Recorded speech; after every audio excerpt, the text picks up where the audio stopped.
that has killed at least 6.8 million people so far might have been accidentally released from a lab in Wuhan.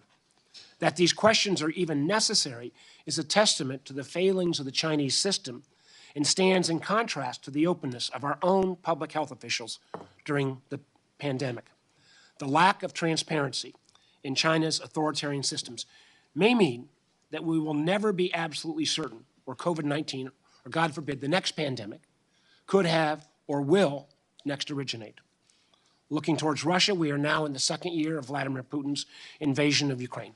The IC, and I'm going to commend so many of you, did an incredible job of predicting Putin's plans and issuing warnings about the invasion. Declassifying and sharing intelligence in a timely way, and I know for many of you that was totally against your grain, but making that declassification in a timely way, I really think upended Russia's plans and kept Putin off his game. Over the last years, Ukrainians have displayed resolve, bravery, resourcefulness as they have defended their country against Russia's ruthless invasion. NATO is more united than ever, and democracies around the world have rallied with unprecedented assistance to Ukraine in training, intelligence sharing, humanitarian, and modern military equipment. I hope that we'll hear from the IC assessment of the trajectory of this bloody conflict and what we think the end game will be, while at the same time obviously maintaining Ukraine's right to exist as a sovereign nation. I'm sure that we will discuss the multitude of other threats, from rogue states like Iran and North Korea, to emerging global health threats, to the threat of global warming, as well as the threats presented to the IC's workforce by anomalous health incidents, or AHIs. All of your agencies rely on world-class talent of your workforce, and that's why this committee will continue our efforts to ensure on federal clearance reform, security clearance reform. Hiring and retention is so important to make sure we maintain that world-class workforce. Last thing to note, and I think I speak for everyone on both sides of the aisle on this committee. We still have unfinished business regarding the classified documents that we need to see in order for this intelligence committee to effectively oversee its job on intelligence oversights. We must resolve this issue soon. The challenges we face are more varied and dynamic than ever, and clearly you all have your hands full. But we also have, I think in this hearing, particularly for the public part, a chance to underscore conviction in our values and our efforts to reinvigorate our allies around the world, and to be clear-eyed about the threats that authoritarian regimes like China and Russia place. So I look forward to today's discussion, and with that, I'll turn it over to the Vice Chairman. Thank you, Mr. Chairman. Thank you all for coming in here today. You know, for 2 decades after the end of the Cold War, our country, the United States, was the world's sole superpower. And that gave us the luxury to hope for a world in which Russia and China were coming into convergence with the values that, of the free world. And I think also gave us the luxury of entertaining this fantasy that somehow free trade and globalizing the economy would produce peace, prosperity, and prevent nation-state rivalry. And that brief period of time between the end of the Cold War and very recently was a historic anomaly. The truth is that if you look at 500 years of geopolitics, it's been defined by great power competition. And that's where we find ourselves once again. It's clear there's not going to be any convergence of values. It's clear that globalization led to the rise of China, but it also deindustrialized America, created long and vulnerable supply chains. It eroded our middle class. It left our society deeply divided along socioeconomic lines. And we now find ourselves in a new world.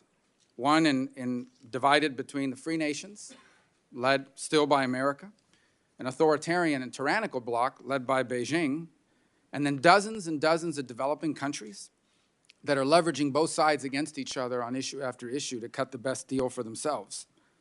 So today, what we gather here, as we do once a year, to discuss the worldwide threats facing our country.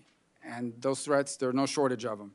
China, Russia, Iran, North Korea, global terrorism, narco-terrorists operating just right off and across our border, and even in the homeland. All these are very serious threats. But it is my view that the greatest threat facing America is not another country.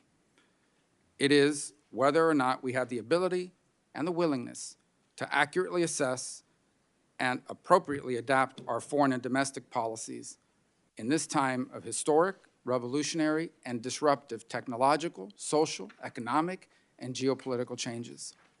The answer to that question is not just going to determine the direction of our country.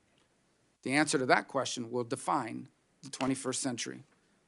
And on this matter, I believe that the intelligence community has a critical and vital role to play. First, because the changes we must make will have to overcome complacency, bureaucratic resistance, opposition from interest groups who benefit from the status quo, and frankly, public discomfort with the consequences of some of the changes we're going to need to make. Complacency because we've relied on our power advantages and we've forgotten what it's like to live in a world where we have near-peer competitors. Bureaucratic resistance because our government, frankly, the commentary class, think tanks, academia, to some extent even Congress, is still filled with officials who came of age in the post-Cold War fantasy about the end of history. Opposition from powerful interests because multinational corporations that dominate and have consolidated some of our most important industries are deeply invested in foreign supply chains and in the current state of the global economy. And public discomfort, frankly, because we've become a society addicted to cheap products from China and viral videos on TikTok. Overcoming all this will only be possible if we can motivate policymakers and convince our citizens of the need to act on at least 5 distinct areas of great power competition and potentially great power conflict. It's a military competition, one in which we can no longer rely on overwhelming advantages to deliver relatively quick success. It's a diplomatic and political competition for influence in multilateral institutions and over important and entering into and maintaining important international alliances. It's an economic and industrial competition over critical industries, supply chains, access to resources, the flow of capital. It's a scientific and technological competition on areas ranging from precision medicine, artificial intelligence, cyber, the digital economy, quantum computing, control over valuable personal data, and protecting innovation and intellectual property. And it's an informational competition involving closed and controlled societies dedicated to using our openness to divide us against each other here at home and drive disinformation to further their narrative and undermine our standing in the world. In the 21st century, providing policymakers information on these areas of competition and understanding how they intersect with one another is a vital and critical national priority. And only our intelligence agencies have the resources and the broad-based insight needed to provide this. Intelligence work today is not just about collecting state secrets and protecting our own. It is now also increasingly about the important analysis of what all of these factors mean tied together, so that we, as policymakers, can decide what matters and what doesn't, so that we can prioritize the urgent over the important. Getting this wrong is the single greatest threat facing our country, and getting it right, the single most important task we have at hand. So I hope we can hear in this open setting how each of the agencies represented here today is adjusting to this historic challenge, because we simply have no time to waste. Thank you, Mr. Chairman. Thank you, Senator Rubio. For members and audience, the run of show this morning is we're going to have an open session now. We are going to work through the votes this morning, and we will, Vice Chairman and I will take turns getting out to vote. We will go immediately into a closed session, and we'll kind of bring lunch along the way. We want to make sure we take advantage of as much time as needed with our distinguished panel. And unlike, although we've got great attendance at the gavel, we are going to go by seniority today, just because I know a lot of members have got other committee meetings as well this morning. With that, I think, Director Haines, are you going to start us off?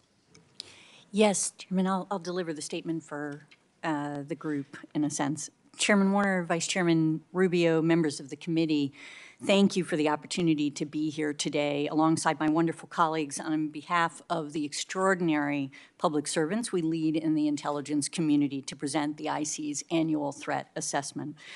Before I start, I just want to publicly thank the men and women of the intelligence community whose work we're presenting today.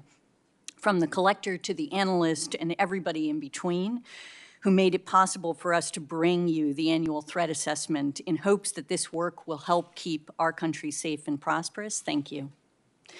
This year's assessment notes that during the coming year, the United States and its allies will face an international security environment dominated by two sets of strategic challenges that intersect with each other and existing trends to intensify their national security implications. First, great powers, rising regional powers, and an evolving array of non-state actors are vying for influence and impact in the international system, including over the standards and rules that will shape the global order for decades to come. The next few years are critical as strategic competition with China and Russia intensifies, in particular over how the world will evolve and whether the rise of authoritarianism can be checked and reversed. Other threats are, of course, also individually significant, but how well we stay ahead of and manage this competition will be fundamental to our success at navigating everything else. Second, challenges that transcend borders, including climate change, human and health security, and economic needs made worse by energy and food security, as well as Russia's unprovoked and illegal invasion of Ukraine, are converging as the planet emerges from the COVID-19 pandemic, and all at the same time as great powers are challenging long-standing norms for transnational cooperation. And further compounding this dynamic is the impact that rapidly emerging technologies are having on governance, business, society, and intelligence around the world. And given that background, perhaps needless to say, the People's Republic of China, which is increasingly challenging the United States economically, technologically, politically, and militarily around the world, remains our unparalleled priority. Chinese Communist Party, or CCP, under President Xi Jinping, will continue efforts to achieve Xi's vision of making China the preeminent power in East Asia and a major power on the world stage. To fulfill Xi's vision, however, the CCP is increasingly convinced that it can only do so at the expense of U.S. power and influence, and by using coordinated whole-of-government tools to demonstrate strength and compel neighbors to acquiesce to its preferences, including its land, sea, and air claims in the region and its assertions of sovereignty over Taiwan. Last October, President Xi secured his third five-year term as China's leader at the 20th Party Congress. And as we meet today, China's national legislature is in session, formally appointing Xi and confirming his choice to lead the PRC's State Council, as well as its ministries and the leaders of the military, legislature, and judicial branches. And after more than a decade of serving as China's top leader, Xi's control over key levers of power gives him significant power and influence over most issues. Xi has surrounded himself with like-minded loyalists at the apex of the party's standing committee, China's highest decision-making body, and we assess that during the course of Xi's third term, they will together attempt to press Taiwan on unification, undercut U.S. influence, which they perceive as a threat, and drive wedges between Washington and its allies and partners, and promote certain norms that favor China's authoritarian system. And you may have seen Xi's recent criticism during his speech on Monday of what he referred to as America's suppression of China, reflecting his longstanding distrust of U.S. goals and his apparent belief that the United States seeks to, quote unquote, contain China.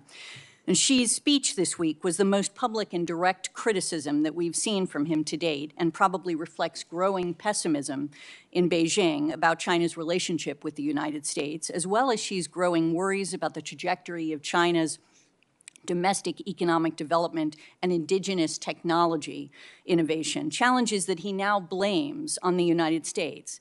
He also wants to message his populous and regional actors that the U.S. bears the responsibility for any coming increase in tensions. And despite this more public and directly critical rhetoric, however, we assess that Beijing still believes it benefits most by preventing a spiraling of tensions and by preserving stability in its relationship with the United States. And specifically, Beijing wants to preserve stability in East Asia, avoid triggering additional economic punishments from U.S. sanctions and U.S. partners, and showcase a steady relationship with the United States to help avoid setbacks in its other relationships around the world, even while signaling opposition to claimed U.S. provocations, including the shoot-down of the PRC balloon. He wants a period of relative calm to give China the time and stability it needs to address growing domestic difficulties. And Xi's principal focus is on domestic economic development, which is not assured. In fact, the IC assesses that China's long-term economic growth will continue to decelerate because China's era of rapid catch-up growth is ending, and structural issues such as debt, demographics, inequality, over-reliance on investment, and suppressed consumption remain. And although the CCP may find ways to overcome its structural challenges over the long term, in the short term, the CCP continues to take an increasingly aggressive approach to external affairs, pursuing its goal of building a world-class military, expanding its nuclear arsenal, pursuing counter-space weapons capable of targeting US and allied satellites, forcing foreign companies and coercing foreign countries to allow the transfer of technology and intellectual property in order to boost its indigenous capabilities, continuing to increase global supply chain dependencies on China with the aim of using such technologies and dependencies, rather, to threaten and cut off foreign countries during a crisis, expanding the cyber pursuits and increasing the threat of aggressive cyber operations against the US homeland and foreign partners, and expanding influence operations, including through the export of digital repression technologies. And the CCP will also seek to reshape global governance in line with his preferences and governance standards that support its monopoly of power within China. Beijing is elevating PRC candidates and policies at the UN, attempting to gain buy-in for Xi's development and global initiatives, promotes blocs like the Shanghai Cooperation Organization as a counterweight to the West, and shape multilateral groupings such as the formerly 17+1 Forum in Eastern Europe, but with mixed success. In brief, the CCP represents both the leading and most consequential threat to US national security and leadership globally, and its intelligence-specific ambitions and capabilities make it, for us, our most serious and consequential intelligence rival. During the past year, the threat has been additionally complicated by a deepening collaboration with Russia, which also remains an area, obviously, of intense focus for the intelligence community. In fact, we were last here for our ATA hearing last year. It was only a few weeks after Russia's unprovoked and illegal invasion of Ukraine. And now we are over a year into the war, which is reshaping not only Russia's global relationships and strategic standing, but also our own, strengthening our alliances and partnerships in ways that President Putin almost certainly did not anticipate, often precipitating the very events that he was trying to avoid, such as Sweden and Finland's petition to join NATO. And on the battlefield, there is currently a grinding attritional war in which neither side has a definitive military advantage. And the day-to-day fighting is over hundreds of meters, currently focused largely in Donetsk, as Russia tries to capture the remainder of the oblast. And the Russians are making incremental progress on Bakhmut, which is not a particularly strategic objective, but are otherwise facing considerable constraints, including personnel and ammunition shortages, dysfunction within the military's leadership, exhaustion, as well as morale challenges. And even as the Russian offensive continues, they are experiencing high casualty rates. Putin is likely better understanding the limits of what his military is capable of achieving and appears to be focused on more modest military objectives for now. Export controls and sanctions are hampering Russia's war effort, particularly by restricting access to foreign components necessary to produce weapon systems. And if Russia does not initiate a mandatory mobilization and identify substantial third-party ammunition supplies, it will be increasingly challenging for them to sustain even the current level of offensive operations in the coming months, and consequently, they may fully shift to holding and defending the territories they now occupy. In short, we do not foresee the Russian military recovering enough this year to make major territorial gains, but Putin most likely calculates that time works in his favor and that prolonging the war, including with potential pauses in the fighting, may be his best remaining pathway to eventually securing Russia's strategic interests in Ukraine, even if it takes years. And Ukraine, of course, also faces challenges. Ukraine's prospects for success in a major spring offensive will probably hinge on a number of factors.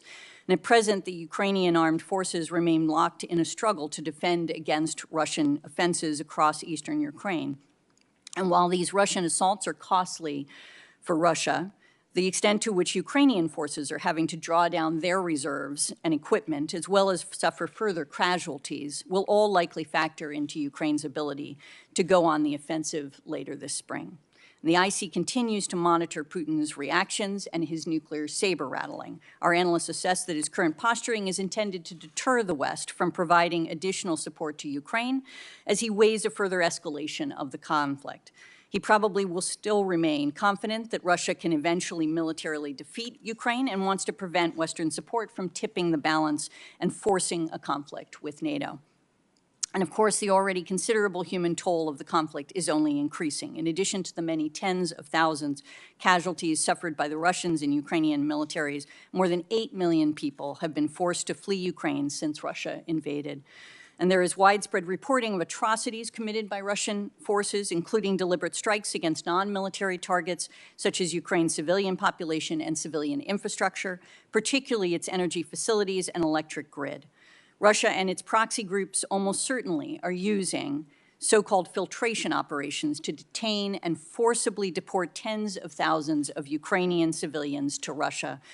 The IC is engaged with other parts of the U.S. government to document and hold Russia and Russian actors accountable for their actions.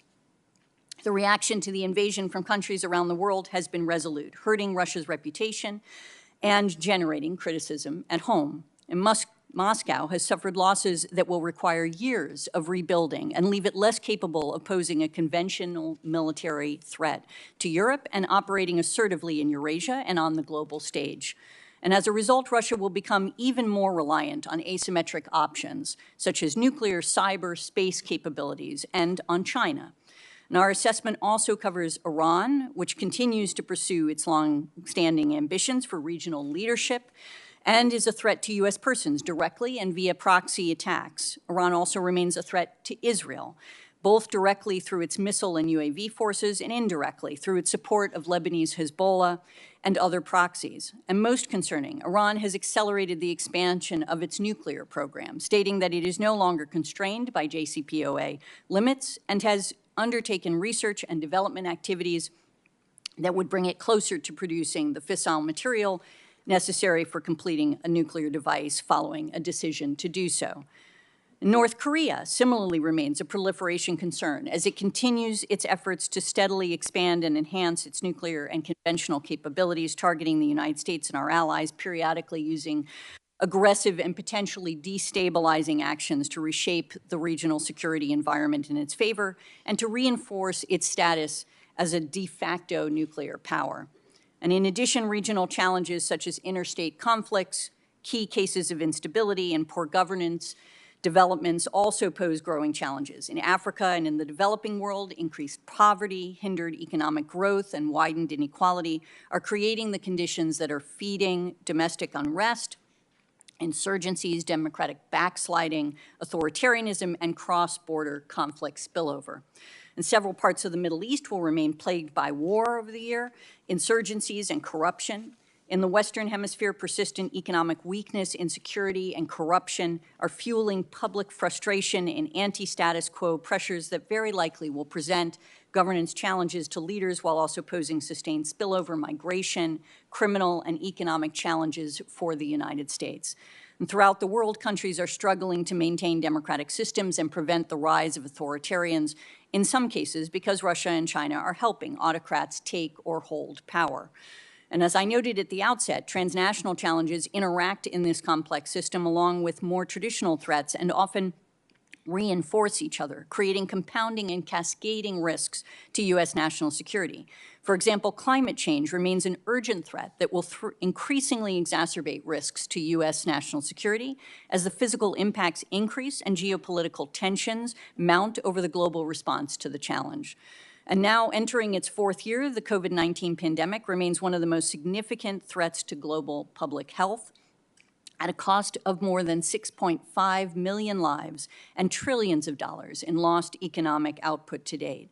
In addition to direct effects of the pandemic result in economic, human security, political, national security implications of COVID-19 continue to strain recovery efforts, presenting both known and unforeseen challenges that probably will ripple through society and the global economy during the next year and for years to come. Russia's aggression against Ukraine has aggravated COVID-19 related fragilities in the global economy, raised commodity prices, fueled market volatility, and contributed to food insecurity and financial instability. And the combination of elevated energy and food prices has increased the number of individuals facing extreme poverty and food insecurity. Affected countries will struggle to reverse those trends through 2023, even if global food prices stabilize. And Russia's war in Ukraine can be blamed for this intensifying effects, something much of the world also understands and that others, including China, will have to come to terms with as they consider to what extent they want to continue assisting or enabling Russia.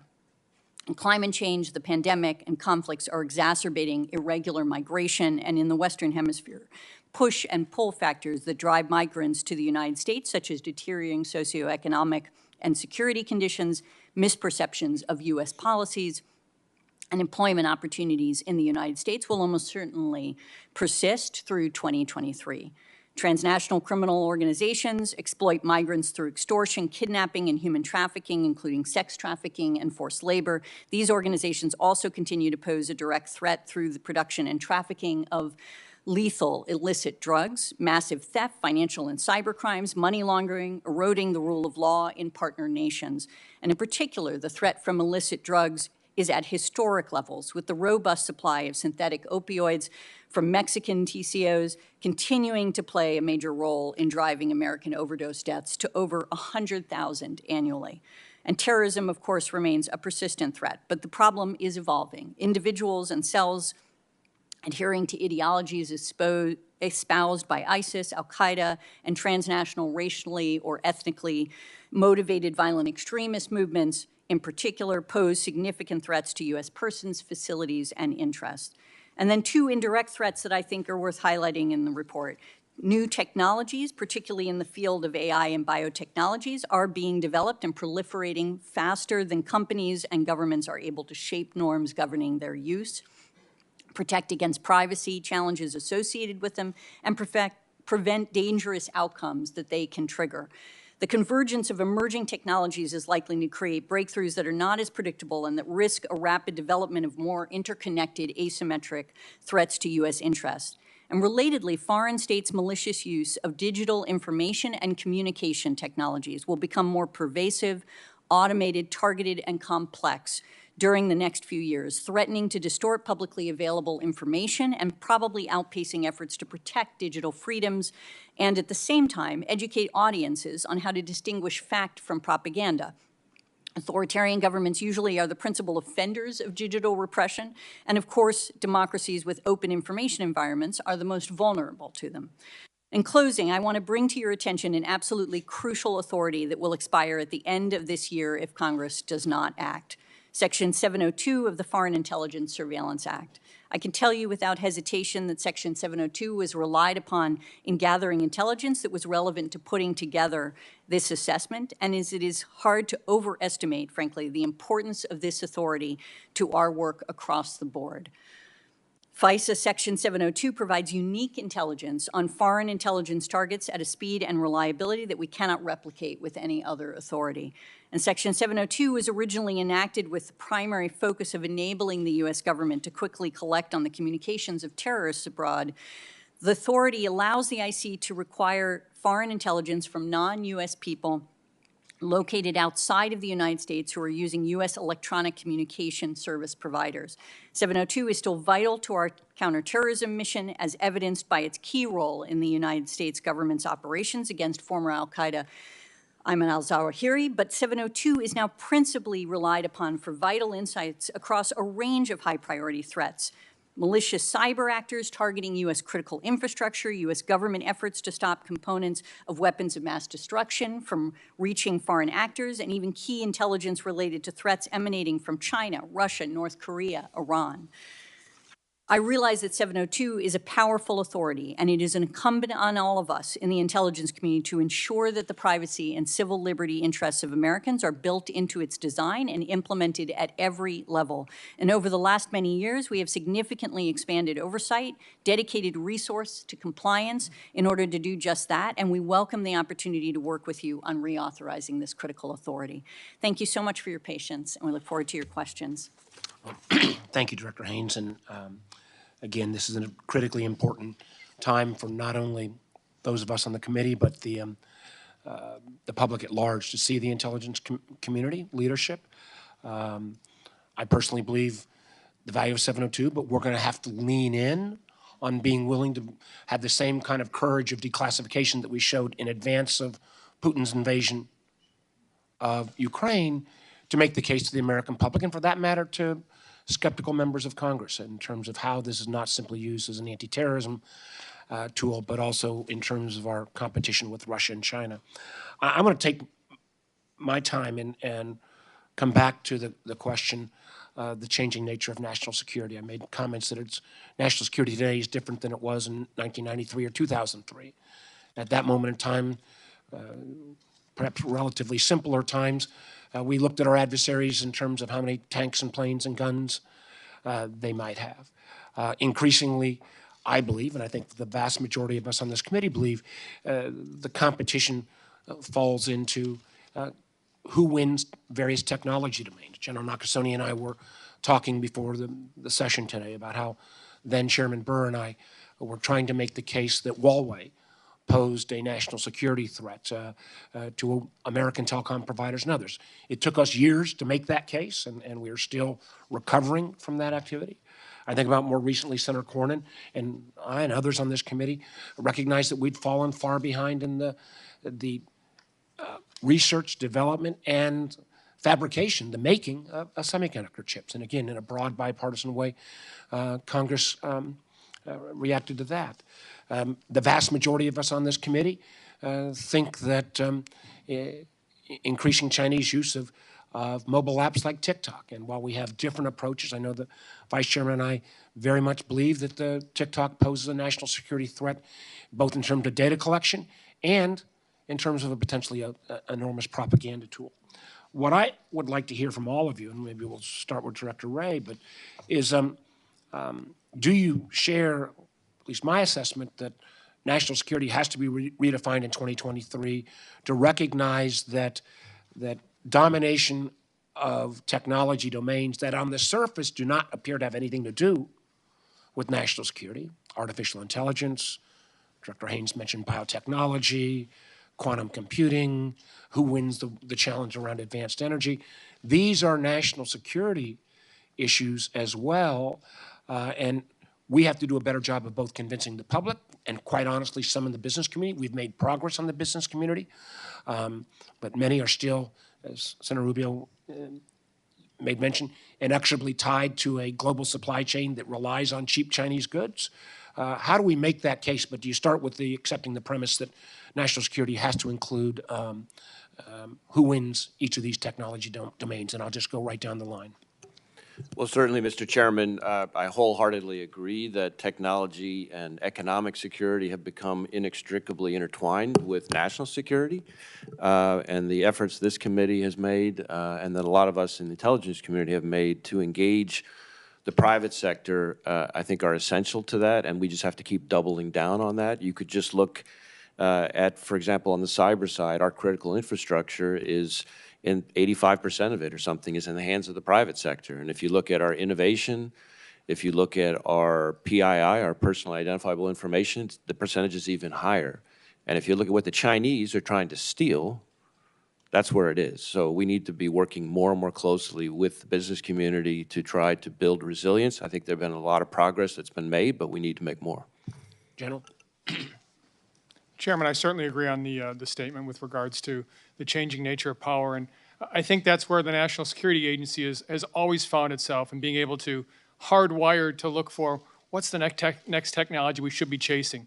Being able to leverage a workforce that is very, very heavily inculcated with science, technology, engineering, mathematics. But I think the big piece that at least I've learned over the past several years is the fact that it's all about partnerships. It's the partnerships that we have here in the IC. It's the partnerships with the public sector. It's the partnerships that we have to develop that will give us the competitive advantage as we look at this, this new changing character. Director Haines? Yeah, absolutely agree, obviously, with my colleagues. And I mean, I think one of the things that we have been learning in the intelligence community, exactly as General Nakasone indicated, is our work with the private sector in this space is particularly important. As you know, over my lifetime, I have seen increasingly the innovation of critical foundational technologies occurring in the context of the private sector, and our capacity to work with them to understand essentially what those innovations are and how we can help them protect themselves in this context is another aspect of this that has to be focused on and something we spend a lot of time on. Director. No, Mr. Chairman, I fully agree. I think the revolution in technology is not only the main arena for competition with the People's Republic of China, it's also the main determinant of our future as an intelligence service as well. As you know, we've undertaken a number of innovations over the last couple of years to strengthen our capacity on that revolution in technology. For the first time, appointing a chief technology officer, for the first time establishing a CIA-wide technology strategy, creating a new mission center focused largely on technology, and as my colleagues emphasized, building better partnerships, stronger partnerships with the private sector as well as with academia, creating a technology fellows program, because we have to be more flexible in our employment practices as well to attract people who are accomplished in the private sector and the tech sector who may be interested in a couple of years of public service as well. And we're deeply interested in trying to attract those kind of people as well. And then finally, I absolutely agree on the importance of partnerships, not just across the intelligence community, but with others in the executive branch. So as you know, we're working closely with the Department of Commerce and their CHIPS Implementation Act office as well to provide the kind of direct support that I think is essential to that effort as well. General. Chairman, I completely agree with the statement. You went back to 1993. I'll go back to 1984. When I came in the Army in 1984, we owned the technology. The West owned the technology. We won the Cold War, and then I think we took our eye off that ball. So now it's about how do we apply this asymmetric advantage that we have in this partnership of folks sitting at this table right now who work so closely together to try and defend our nation. Like the other agencies, DIA has hired the right people at the right time to get into this, to try and understand it and make an impact for the Department of Defense. And I'm over time, but my only closing comment is that does mean we may need to redirect some of the resources. I mean, the idea of China's extraction of cobalt out of the DRC and how they're going to get it back to China becomes a national security issue. The question of China flooding the zone on standard-setting bodies to define the next technology rules for beyond 5G to kind of ORAN, open radio access networks, next generation wireless, is a national security concern.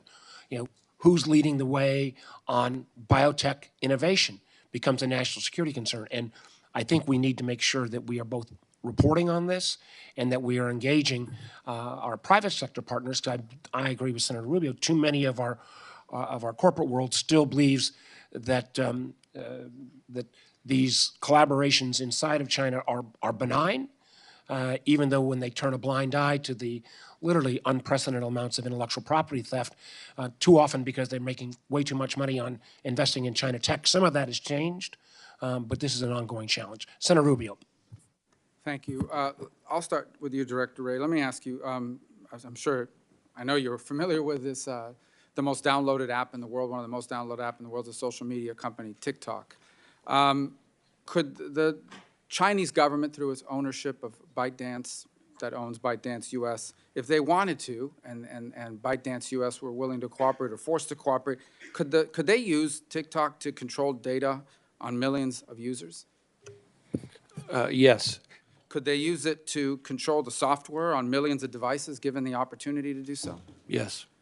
Could they use it to drive narratives, like to divide Americans against each other? For example, let's say China wants to invade Taiwan, to make sure that Americans are seeing videos arguing why Taiwan belongs to China and why the U.S. should not intervene? Yes, and I would make the point on that last one in particular that we're not sure that we would see many of the outward signs of it happening if it was happening. And I think the most fundamental piece that cuts across every one of those risks and threats that you mentioned that I think Americans need to understand is that something that's very sacred in our country, the difference between the private sector and the public sector, that's a line that is non-existent in the way the CCP operates. Do you think it's valuable to look at how TikTok operates in China versus the U.S.? For example, in the U.S., kids are being encouraged to choke themselves out. We've had kids die in China. They're encouraged to focus on math and science and building the country. Is that an example of how two different versions of TikTok, one feeding our society poison and the other inculcating positive values, an example of how potentially or in reality TikTok could be used to damage our country? I think those are among many sort of telling indicators that we should be looking at in assessing the national security concerns this poses. So they can collect our data, manipulate information, poison the minds, and feed garbage into the minds of millions of people and so forth. Given the threat, I imagine this is the reason why TikTok is no longer allowed on federal devices pretty soon. No federal devices can have TikTok on it, correct? Well, certainly at the FBI, TikTok never has been, and nor will it be approved. And I think it's my understanding that that's about to be in place across the entire federal government. So given the weight of all this, does anyone in the panel disagree that TikTok is not a good thing for America? Well, if no one disagrees, my question is then, if TikTok is bad for America, and we've talked about all these disadvantages and potential harm that's caused by it, should the fact that it is popular among people under the age of 35 be the reason why we don't take strong action against it? Not from my perspective. Because that's what the Secretary of Commerce said is, that potentially we want to do something about this because it would upset people under the age of 35. So I guess my point, just tie it all up, is this is a substantial national security threat for the country of a kind that we didn't face in the past. So we're still, at the end of the day, it's not about some grown man in the middle of the day putting up videos, that people that have a job shouldn't be putting up. But it's also about all these other things that we've talked about, the data, the ability to manipulate information. I would imagine that it's probably one of the most valuable surveillance tools on the planet. I mean, if we went out and decided to build something like this of our own to influence or spy on another society, I'm not sure we could build something like this, or even better. And we've invited them in and protected them by our laws. So I don't understand why this company is allowed to operate as long as it's owned. It's my understanding, and maybe Director Haines, you can clarify this, but I think this is the case. Under Chinese law, any company, okay, what the company is in China, that the Chinese government says, give me everything you have, they have no choice but to give it to them, or someone else will be in charge, correct? Okay. My time is remaining here. I want to talk a little bit about COVID and the pandemic. So here's what we know about COVID, okay? It originated in the city of Wuhan, where the Wuhan Institute of Virology, which has a questionable safety record and conducts experiments on making viruses that are not infectious in humans infectious in humans. They do it for the purpose of then developing a vaccine. They're located in that city. The Chinese CDC is also located in the city. Number two, unlike, for example, SARS, to this moment, unless it happened in the last hour, the Chinese have not been able to say, here's the bat, here's the pangolin, here's the animal that the virus came from. Number three, there is evidence, both in open source and I mean, it's been widely discussed that the Chinese, at a minimum, have not been, to say the least, open about any of this. And in fact, real clear indications that they've done everything possible to obstruct any sort of international inquiry into how this began or to be sharing this information. This is a lot of circumstantial evidence that adds together. And I believe that's why the FBI has concluded what on the origins of COVID, Director Wray? So, Mr. Vice Chairman, as the committee knows, the FBI has long assessed, going all the way back to the summer of 2021, that the origin of the pandemic was likely a lab incident in Wuhan. So, Director Haines, I know that there's a difference of opinion among the different agencies. I think Energy and FBI have that assessment. Are we unable to, what is preventing the other agencies from reaching the same assessment? Is it basically the lack of a smoking gun? Will we not be able to say that we believe that the lab origin is the likeliest outcome unless somehow we can provide a smoking gun proof that that's what happened? Thank you, sir. So you're right. There's a broad consensus in the intelligence community that the outbreak is not the result of a bioweapon or genetic engineering. What there isn't a consensus on is whether or not it's a lab leak, essentially as Director Wray indicated, or natural exposure to an infected animal. Those are the two operating sort of theories. And what would change essentially elements, perspectives, I think it'd be additional information, and we've been trying to collect additional information. And I think you're absolutely right that China has not fully cooperated, and we do think that's a key critical gap that would help us to understand what exactly happened. My time is up, Mr. Chairman. I would just point out that it is true that the lab leak, we don't have a smoking gun. Like we don't have some guy calling another guy saying, hey, we had a lab leak. We also don't have a smoking gun that it was a naturally occurring event, which is the easiest one for them to prove. Come out, have a press conference, show us the bat or the pangolin, whatever a pangolin is, and show us that this is the one and here's the virus that came from that animal. Because it would have not just been found in one animal, it would have been pretty widespread. That's the easiest thing for the Chinese to have done, and they haven't done it. I think that's a pretty strong reason to suspect that it's not naturally occurring, because they've done it with the other pandemics. Thank you. And I would just point out, before I go to Senator Wyden, when those of us raise the issue around TikTok, it is not simply an American concern. Canada, the EU, India have also taken action on this application because of its national security concerns. Senator Wyden. Thank you very much, Mr. Chairman, and thank you all for your service. Begin with you, Director Burns. Last year, you committed to me that the CIA would require written justifications that could be audited whenever CIA conducts searches of its databases for information on Americans. Has the agency done that? Yes, sir, we have, and thank you very much for your attention on this issue. In keeping with the commitment that I made to you last year, the CIA has made substantial and rapid progress developing and implementing across all of the CIA a capability to support written auditable justifications for searches, as you said, designed to retrieve U.S. person information. We've kept your staff regularly updated on this. We're ahead of the schedule that I set out for you in that letter last September.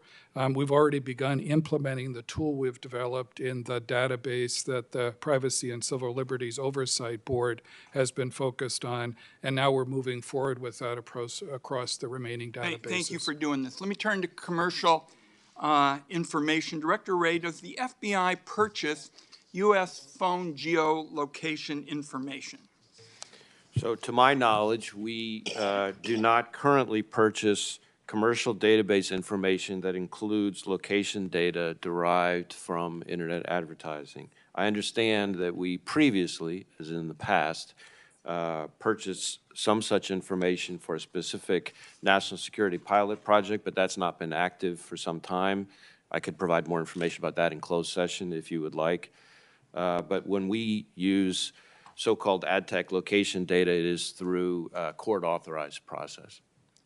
And you do not plan to change your current practice of not buying this geolocation information? We have no plans to change that at the current time. I think it's important, a very important privacy issue that not take place. So we'll discuss it more at the closed session.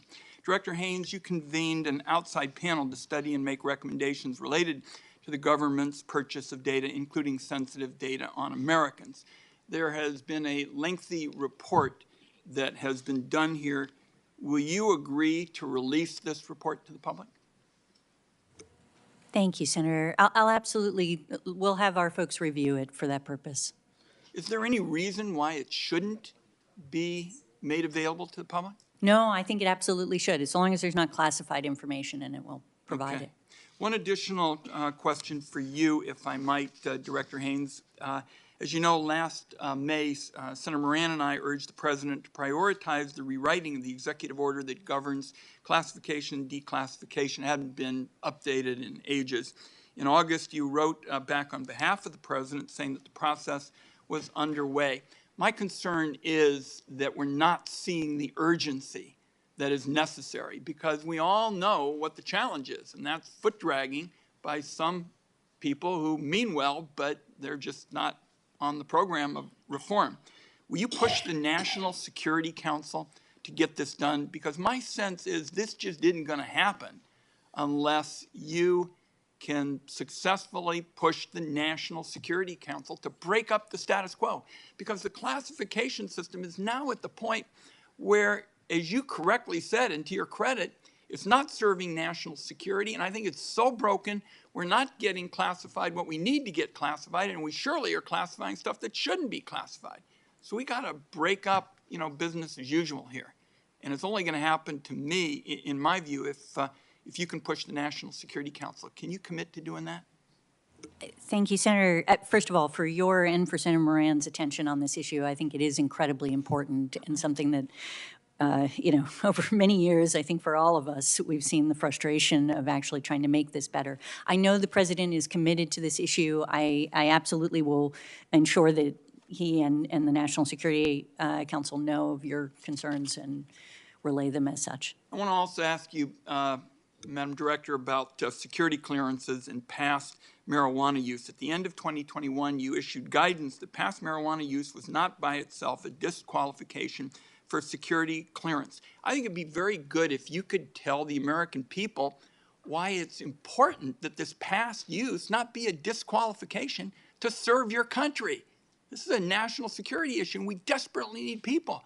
We've got new members in this committee. We've been talking about languages that they're going to be focused on as we try to recruit and the like. Tell the American people why past marijuana use is not a disqualifying for the national security post. Thank you, Senator. I think we recognize, frankly, that many states have legalized or decriminalized marijuana use and wanted to be sure that we're not disqualifying people solely for that purpose in that context. We obviously, believe that we want to have the talent that exists in America, and when somebody is using it experimentally in a legal state, that's something that shouldn't on its own essentially disqualify. We continue to approach this from a whole of person perspective, and we expect if anybody takes the job to comply with our policies and our laws in a trusted position. My time is up. I only want to say that I know we've got some big privacy issues ahead of us, and I want to thank all of you for keeping your door open to discuss them with me. Thank you, Mr. Chairman. Thank you, Senator Wyden. Senator Collins. Thank you, Mr. Chairman. Director Haines, I want to follow up on the Vice Chairman's questions to you and the panel about the origins of COVID. We know that 6.5 million people have died, that trillions of dollars have been lost in economic activity. We also know that had we known early the origin of COVID, we might have been able to change the trajectory and been better prepared for future pandemics. So this matters. It is disturbing to me that in your written statement, you say all agencies assess that two hypotheses are plausible explanations for the origin of COVID: natural exposure to an infected animal and a laboratory-associated incident. That's one of those statements that's technically true, but misleading. We've heard the FBI Director today say that the most likely explanation is a laboratory incident. We know that the Wuhan whistleblower who first raised alarms was silenced by the Chinese government and later died of COVID. We know, as your statement says, that Beijing continues to hinder the global investigation, resists sharing information, and blames other countries. Those are not the actions of an innocent party. We know that the Department of Energy has changed its assessment to say that most likely cause is a laboratory incident. I just don't understand why you continue to maintain on behalf of the intelligence community that these are two equally plausible explanations. They simply are not. Thank you, Senator. And I think I share your frustration with the fact that China hasn't been more cooperative on this issue to provide intelligence that would be of use to the scientists and others who work on these questions. And I think, you're absolutely right. This is critically important. It has been extremely challenging. Let me give you where we are in the intelligence community with more precision to your point. There are 4 elements plus our National Intelligence Council that assess with low confidence that the infection was most likely caused by natural exposure to an infected animal.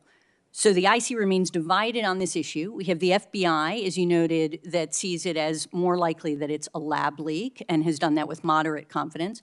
And the Department of Energy has changed its view slightly with low confidence.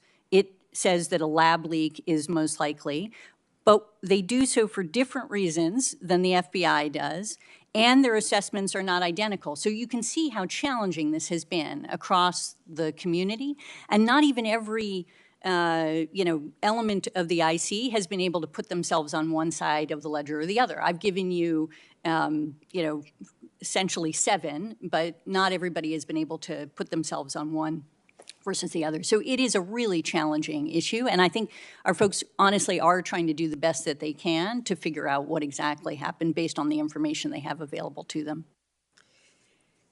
Let me switch to a different issue, general barrier.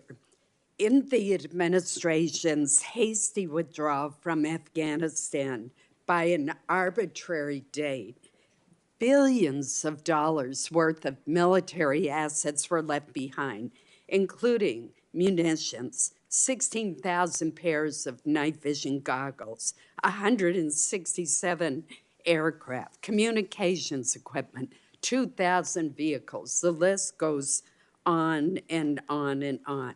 My concern is that all of these assets could be useful in launching a terrorist attack on the United States or on one of our allies. Given the continued chaos in Afghanistan and presence of terrorist groups that want to harm the United States, that have made no secret about harming us or our allies, what is the intelligence community's assessment on the counterterrorism threat to the United States homeland and our allies, particularly one launched from Afghanistan?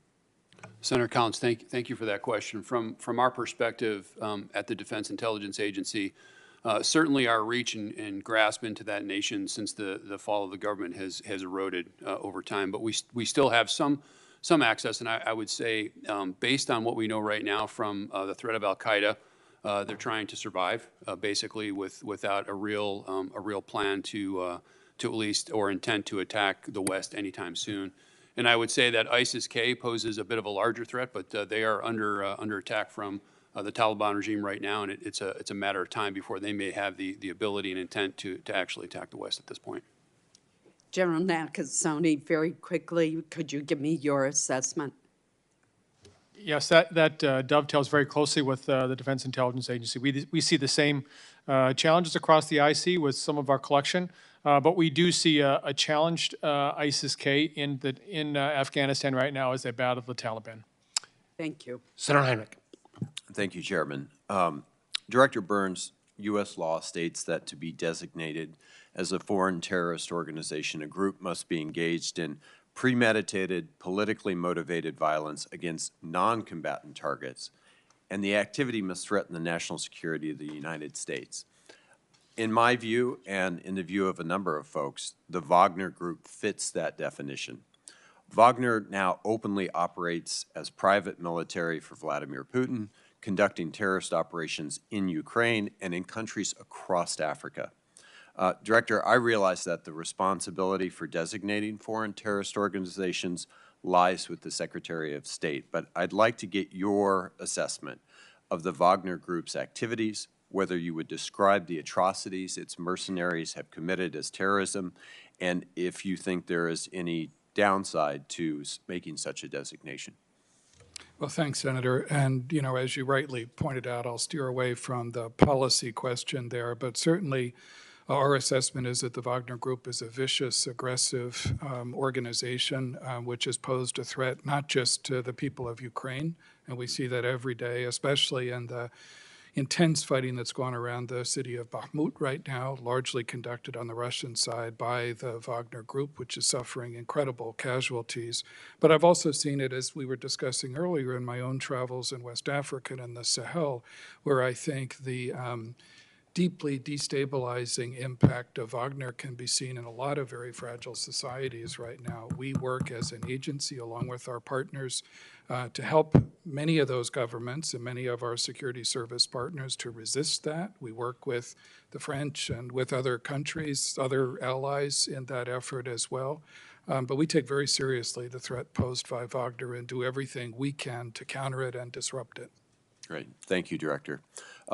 Director Haines, as you know, earlier I shared with you a report by the Converging Risks Lab called The Security Threat That Binds Us, which outlined, among other things, the need to elevate ecological security in U.S. national security policymaking. And one example they really go into a great deal of detail about is China's aggressive fishing activities and how those have contributed to overfishing more than any other nation. This has led to increasingly hostile fishing disputes between China and its neighbors, as well as along the coasts of Africa and Latin America, threatening economic, food security, and sovereignty. In the view of the report's authors, the IC needs greater capacity to analyze the negative effects of illegal fishing activities, as well as a whole host of other causes of ecological disruption. And it needs to elevate the relative importance of ecological security issues within the IC prioritization framework. Have you had a chance to look at that, and can you commit to work with me to try to implement some of the recommendations included in that report? Yeah, absolutely, Senator. No, I did see the report, and I thought it was actually excellent. We've given it to our National Intelligence Manager for Climate and Global Issues, who is focused on these issues. I think one of the things that it does say, very much in line with what you just indicated, is it's not just about collecting more analysts, it's about prioritizing it, it's about ensuring we have access to the outside folks. And I think that is something that we are trying to do. In other words, get expertise both from the federal science community and work with them, but also with academic communities and also with partners who have access to academic and other resources on these issues. And I absolutely commit to working with you further on this question. And I share your concern about unregulated, unlawful fishing that the Chinese have been doing in a variety of areas where we've seen them strip resources from, a variety of countries. Thank you, Director. General Nakasone, I want to ask you one last quick question before my time is out, and it involves supply chains, which we are hearing a lot more about now for appropriate reasons. The 2021 National Intelligence Estimate on Climate Change states that China is the world's leading supplier of advanced grid components for ultra-high voltage systems, things like transformers, circuit breakers, inverters, which we assess creates cyber vulnerability risks. Can you talk a little bit about your concerns about those vulnerabilities to our electric grid and what it means to currently be dependent on China for components for things like large power transformers? Senator, you highlight the challenge of supply chains, and we know supply chains well, even from a different adversary with solar winds. What have we learned? I would tell you, first of all, is that as we are reliant on more and more nations to provide this type of capability, we have to have a vigilance in terms of how we look at this, whether or not we're understanding the complete supply chain of the critical pieces that come into it, or whether or not we have censoring on the other end that tells us something is anomalous, something is unique, something that has changed. This is the world in which we live. This is the world in which we have to operate for the future. Would it be a good idea to try to produce some of those critical components here or with trusted allies and friends instead of being so dependent?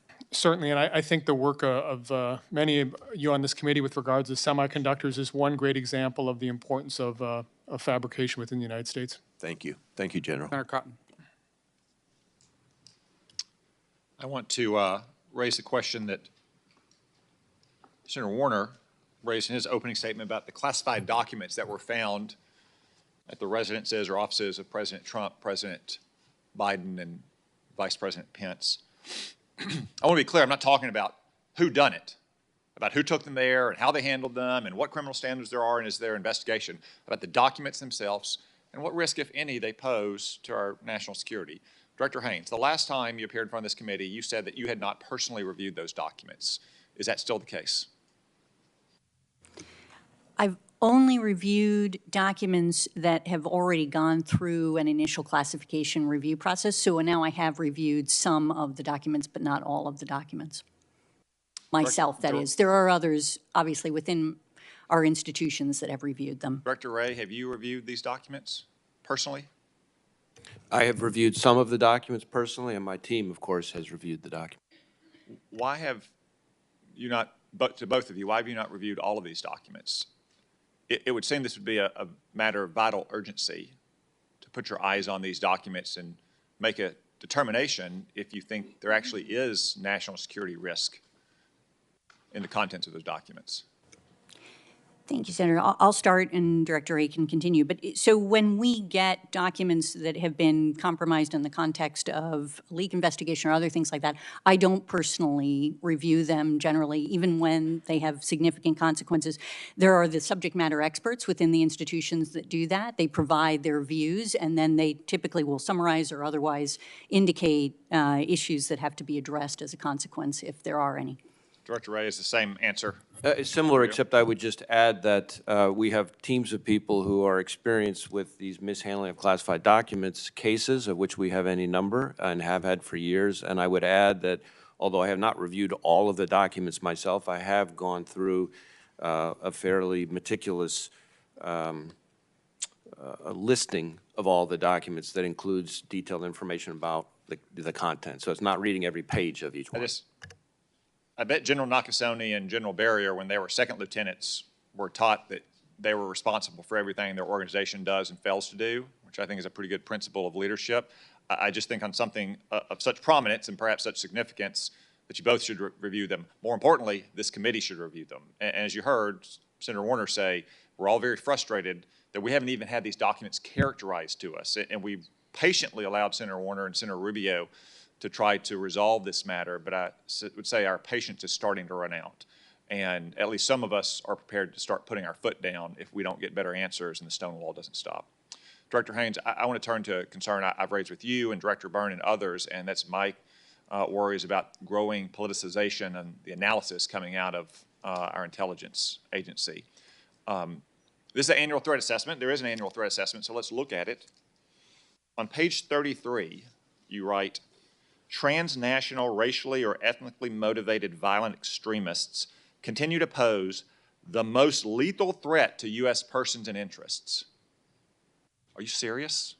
You seriously think that racially and ethnically motivated violent extremists are the most lethal threat that Americans face?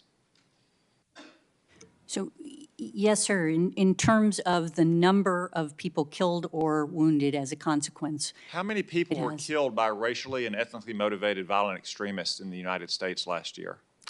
I don't have the exact number for you right here, but I will get it for you. How many people were killed by fentanyl in the United States last year? As you know, it's over 100,000 for fentanyl. But so isn't that a more lethal threat? Absolutely, but it's not being compared against fentanyl in that statement. It's in the context of terrorist threat. Okay, so on page 38, you write about governance challenges in Europe. You talk about populist parties taking advantage of inflation and high energy prices. You worry that public discontent, potentially including increased mass protests, could undermine backing from mainstream European governments while increasing support for populist and extreme parties. You also say it could undermine the quality of democracy. Well, how is this foreign intelligence? And who are these populist parties in Europe that we're so concerned about? So we can get you further information about this, but I'll just say as a general matter, Senator, we do cover different effects on democracy throughout the world, and that is something that is typically perceived as part of our remit. Are the Brothers of Italy, the Italian Prime Minister Giorgia Meloni's party, are they a populist or extreme party that are a threat to America's interests? I don't know that, I wouldn't want to speak for the analysts as to whether or not they consider them a populist party. I suspect that they may, but I don't know that they would say that they're a threat to to the United States. All right, just one final example of this. On page 18 about nuclear issues with Iran, you write that since the assassination in November 2020 of nuclear scientist Mohsen Fakhrizadeh, Iran has accelerated the expansion of its nuclear program. It's an unfortunate ending for Mohsen Fakhrizadeh in November of 2020. Did anything else happen in the world in November of 2020 that might have caused Iran to accelerate its nuclear program? Senator, I'm not sure what you're referring to. Pretty big event here in America.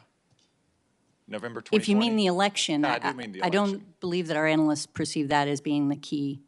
Really, because I've gone through the IAEA reports. Iran took almost a year after President Trump withdrew from the nuclear deal until the summer of 2019 to say it was going to incrementally begin to breach its limits. After we killed Qasem Soleimani in January 2020, they basically ceased all enrichment or other activity. And since November of 2020, they've reintroduced advanced centrifuges. They began enriching uranium past the critical 3.67% mark. They produce uranium metal. They've moved enrichment underground. They're now enriching to almost 90%. Undersecretary of Defense for Policy Colin Call said to the House recently that they're just 12 days away from a breakout, implying that all happened on the former administration's watch. This has all happened since November of 2020, Director Haines. And your report says nothing about the Biden administration's policies.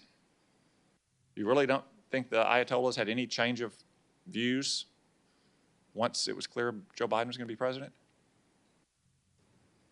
I think our analysts would look at leaving the JCPOA as one element that's relevant to the, All right, so my time has expired. I'll say, Director happened. Burns, we've talked about this in a classified setting before. I mean, your organization produces the vast majority of the analysis for the IC, and it's not just the conclusions, but also the priorities and the volume of focus on things like climate change or gay marriage bills in other countries, or some of these conclusions that just caused me great pause about the priorities and the resources we're applying to the critical threats this country face. We talk more about it in a classified setting.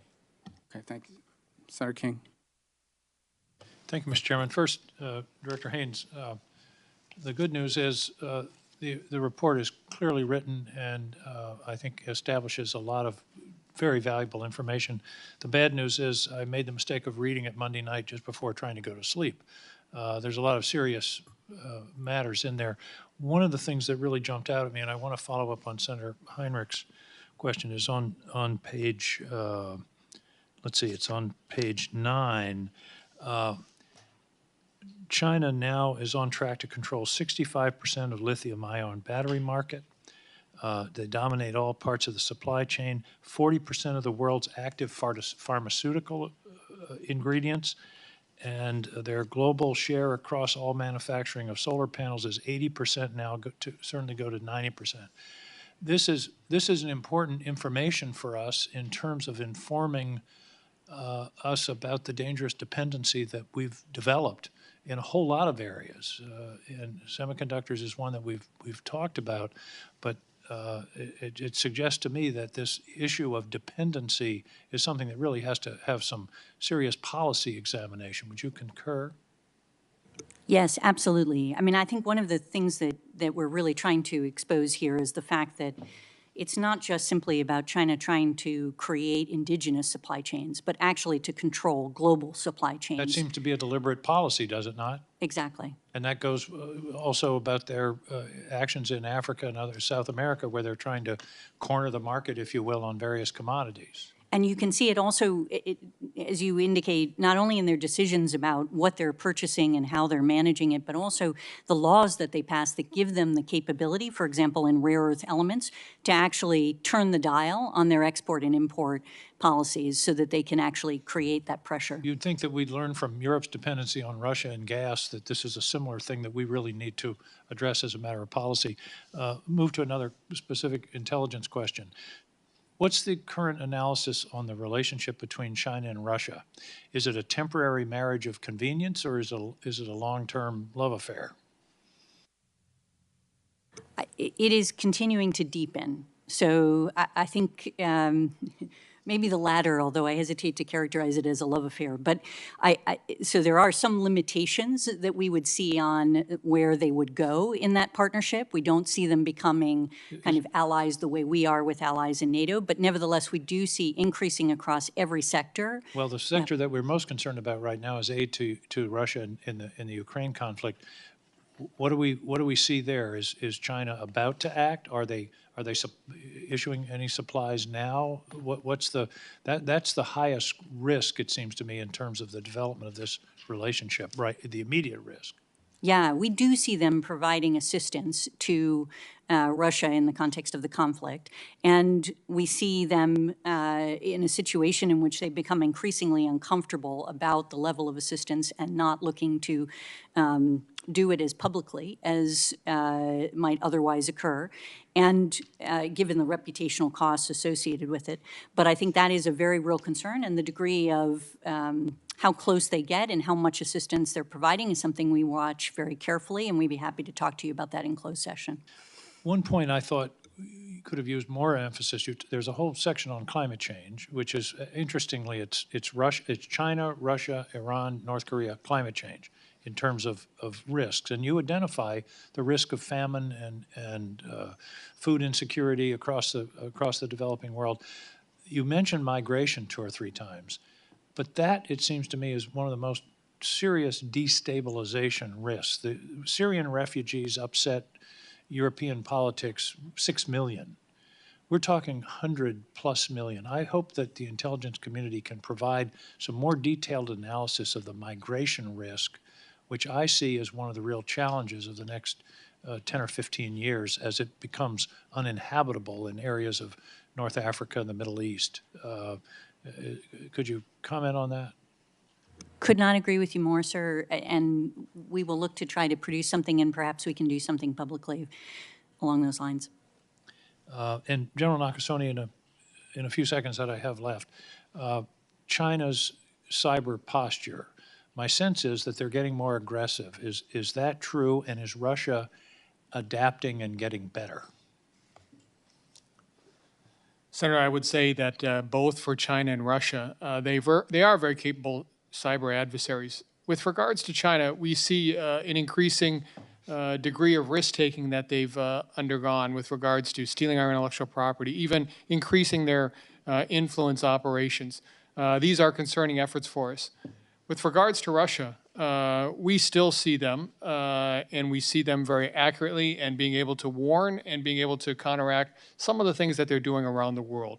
And so we know them very, very well. But they're getting cleverer, aren't they, about using our infrastructure, for example? Well, certainly they're getting clever, but we still, I would say, Senator, are able to stay ahead of them. And that's the big piece that I want to emphasize. Maybe the answer would be, so are we getting more clever. Thank you. Well said, Senator. Thank you. Senator Cornyn. On September the 1st, 2001, we lost 3,000 Americans. About a week later, Congress authorized the use of military force to go after the terrorists that committed those attacks. Last year alone, we lost 108,000 Americans to drugs that are coming across the southwestern border.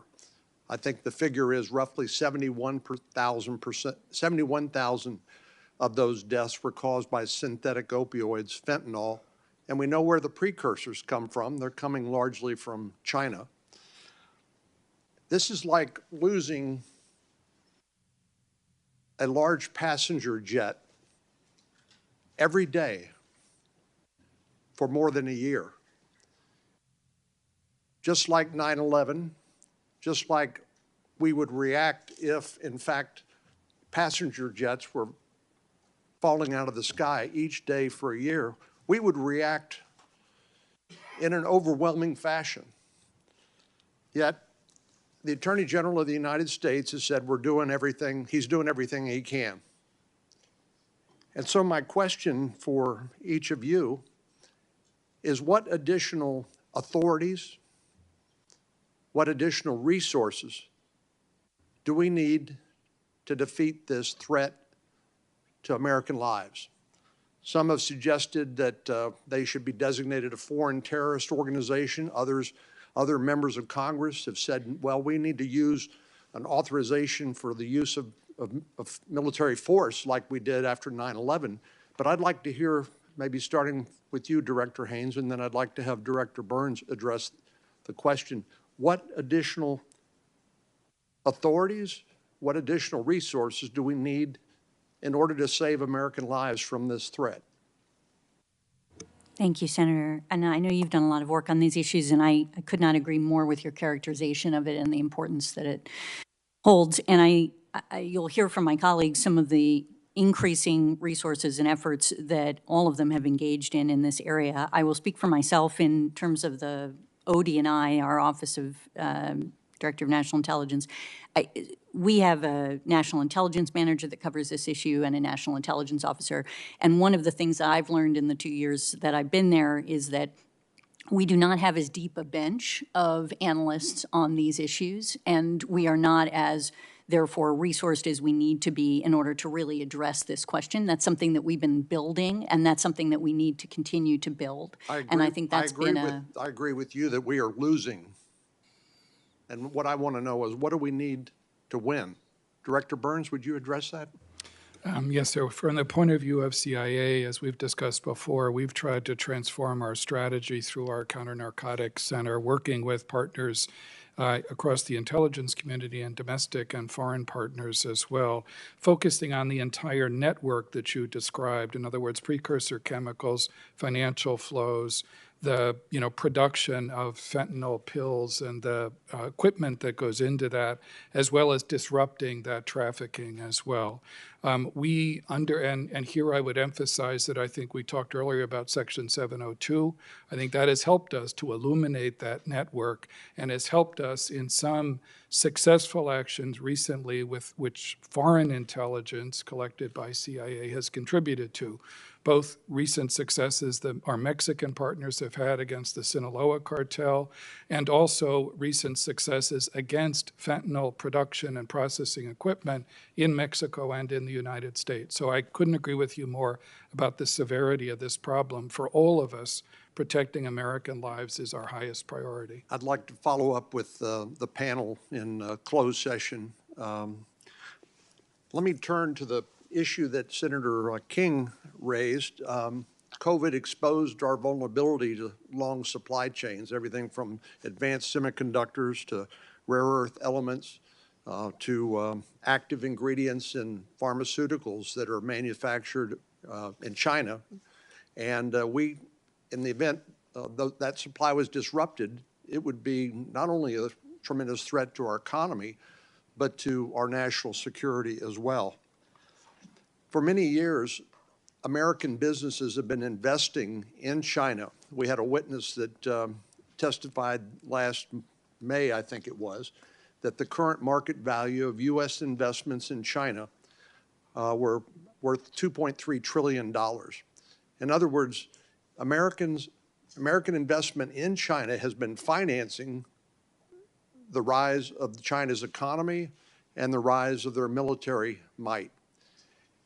Just like CFIUS allows us to review foreign investment in the United States, do you support an outbound investment transparency regime that would give us greater insight, give you greater insight into what we are financing? We, in effect, are financing our number one adversary, and it's relatively opaque, I think, to the intelligence community and certainly to the policymakers. Director Haines? Sure, I'll start. Obviously, without prejudice to the policy question of what is the right answer for how to deal with this. Would you like the information? I think you're absolutely right that there's no question that something that would create greater transparency would give us more information about this, and that would be valuable from our perspective.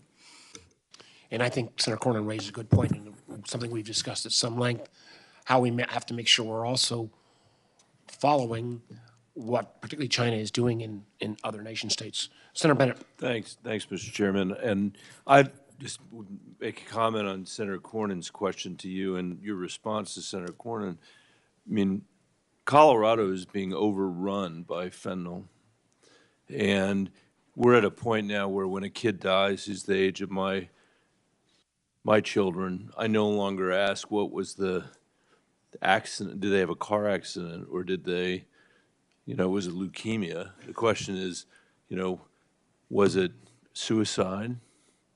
Was it fentanyl? Or was it guns?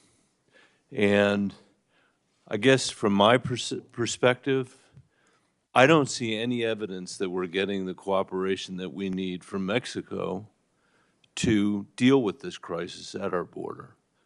And I don't know if you want to amend your answer to the Senator Cornyn to, or what it would, maybe you could, and this is not the only thing I want to ask about, but what would it look like to have a neighbor to the south who is actually taking seriously the fact that we're losing more than 100,000 Americans a year, many of them children, who are taking drugs for the first time in their lives and then drop dead?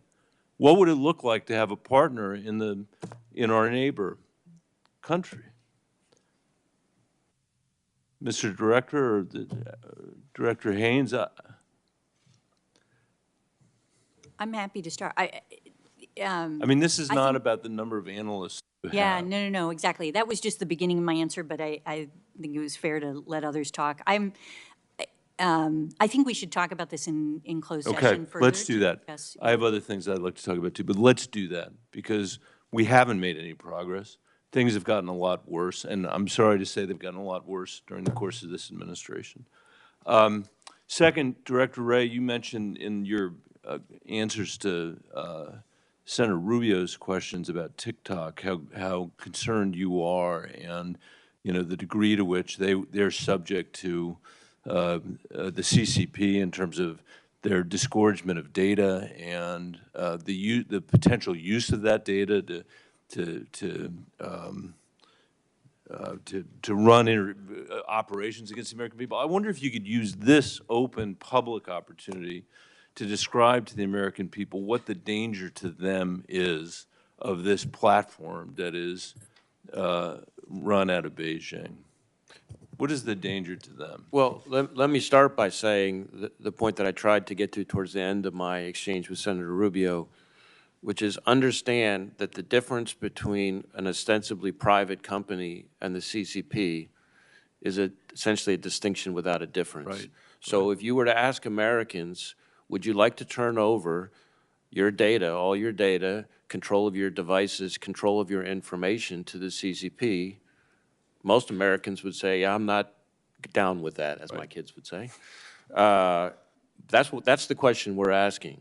So it's really a question of data collection, and we know that they can use it to conduct all sorts of big data operations. And Just what look- would a big data operation mean to your Well, average citizen? there have been a lot of questions from the chairman and others about AI and things like that. If you look at the Chinese government's gobbling up of information and data, and then the use of AI and other tools, ultimately supercomputing, things like that, to marshal all that data to conduct targeting for espionage, targeting for IP theft, targeting for all the things that I and others on this panel have been calling out about the Chinese government.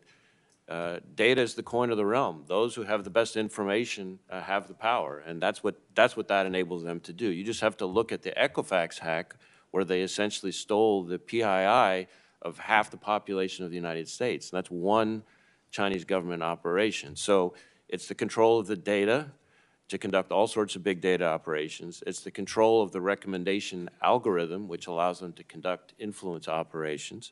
It's the control of the software, which allows them to then have access to millions of devices. So you put all those three things together, and again, come back to the starting point, which is this is a tool that is ultimately within the control of the Chinese government, and to me, it screams out with national security concerns. My kids are about the same age as your kids, and what I would say is people ought to find a different platform. The American people don't need to spend 3 weeks out of the year on a platform that's run out of Beijing for Beijing's purposes, and we can do a better job than that. I also just, while I have 1 second left, would say that I don't think the American people have had the kind of negotiation you were just talking about, even with our own big data platforms in the United States, our big social media platforms. We have not had a negotiation about our privacy rights. We've not had a negotiation about whether your kids or my kids should have the benefit of the economics of their identities, or whether Mark Zuckerberg should have the benefit of the economics of their identities. And I think, Mr. Chairman, that's something that this committee, I mean, it's not exactly what we're working on, but I think it's a related topic that is important for us to think about. I agree with you. I agree with you. Senator Moran. Chairman, thank you. Maybe to follow along with what the conversation was between Director Wray and Senator from Colorado. For most of my time in the Senate, I've been working to try to get data privacy legislation through the Congress. We have failed. We get this close, we get very close, and then issues of private right of action become a barrier between Republicans and Democrats. I just would make the public offer to any Democrat and any Republican that wants to work to get us to the point that we've been unable to be at. I am still ready, able, and willing to try to accomplish that. And I was going to ask Director, maybe the FBI Director has answered this question, but I was going to ask the CIA Director, what does all this failure to have data privacy mean in the intelligence world? So when they collect, and I think Director Wray was talking about this, but what does it mean to American citizens and to our national security? Well, Senator, in terms of our national security, it obviously enables our adversaries' efforts at espionage as well. It enables them to steal intellectual property. It enables them to get access to sensitive technologies. It enables them to, spy on our citizens as well. So, it offers enormous opportunities, I think, for our adversaries. General Barrier, anything to add to that from a military? I concur with the Director of CIA. Thank you. And General Barrier, what level of urgency would you attach to the issues of shrinking U.S. leadership in key technology areas? It's one of the reasons I voted for the CHIPS Act. What would you identify as the challenges we face, and what can we accomplish in protecting our country if we will invest in greater levels of technical abilities? The ability to secure this technology keeps our adversaries from actually obtaining the kinds of kit that they need to develop their most advanced weapon systems. So our ability to protect those chipsets, the ability to produce them in the United States of America is very, very important to keep those out of the hands of our adversaries. I have additional questions on this line, but I think in the public setting, this is something I want Americans to know. I think it's our natural instinct to believe we are the best at everything. And we can be, and in many instances we are, but it's a different world than the one I grew up in which we absolutely were. Tell me, again, maybe anyone can answer this question, but the differences in advancements that China is making in advanced manufacturing and automation, and maybe to you, General, the military consequences if we fail to advance our emerging technology capabilities.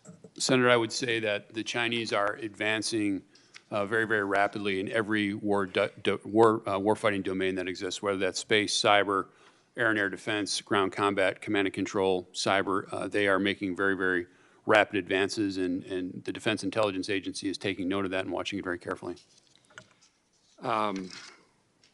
We talked a bit about our neighbor to the south, a little bit further south in Latin America.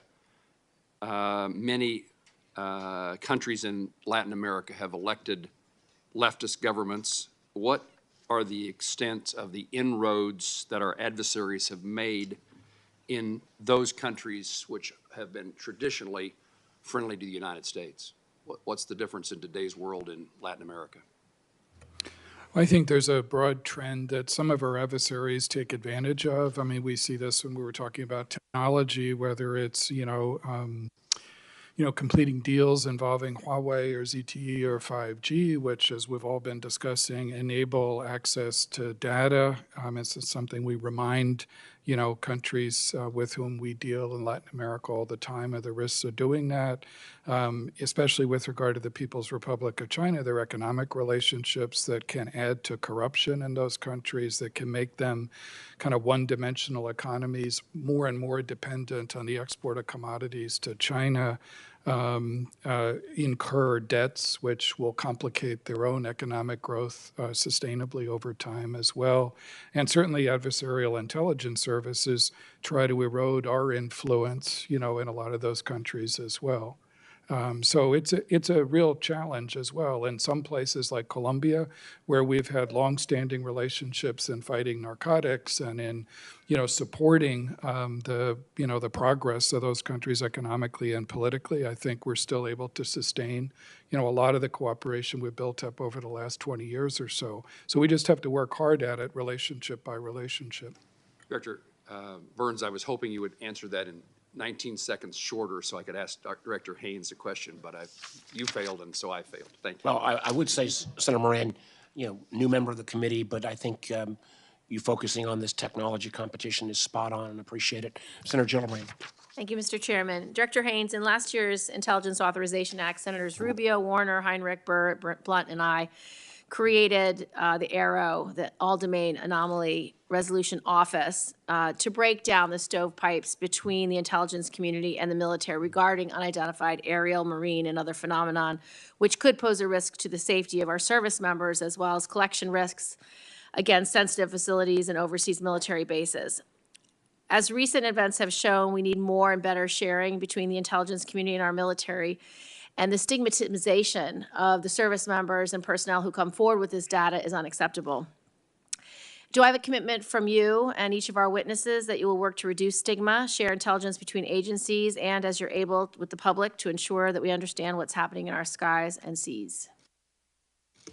Yes, Senator, absolutely. And I agree with you that this is an issue, and it's something that we've been trying to work through, both by sending the message from leadership that this is important, but also creating mechanisms that allow for people to do this more easily and with less sort of stigma associated with it. And is the ARROW office fully funded in your budget? Yes, I believe it is. Can you make sure, because it was left off last year from both the DoD and Intel's budgets? So, right, so it's in DoD, but I think our support is funded in the National Intelligence Program, and we'll check to make sure on So the everybody DoD. else can answer the question. I believe it is funded. Thank you. Yes. I support, Senator. Thank you. Yes. A related, somewhat question is the issue of IC's agency's assessment with varying levels of confidence that most reported incidents can be explained by medical conditions, environmental or technical factors, and that it's unlikely that a foreign actor, including Russia, is conducting a sustained worldwide campaign involving hundreds of incidents without detection with regard to the anomalous health incidents.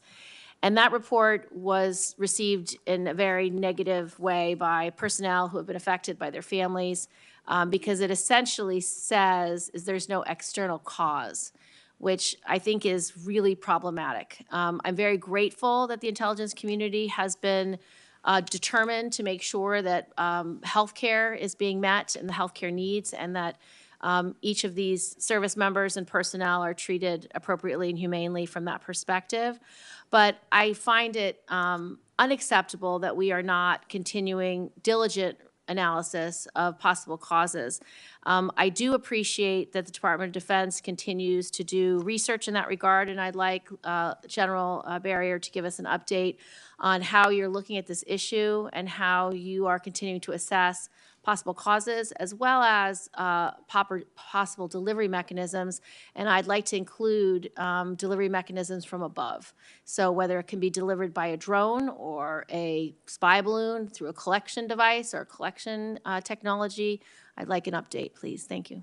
Senator Gillibrand, DI participated in the intelligence community assessment. We had a multidisciplinary team of very senior analysts, counterintelligence professionals, and technical people look at the issue. I do concur with the assessment, but I also think our work is not done there.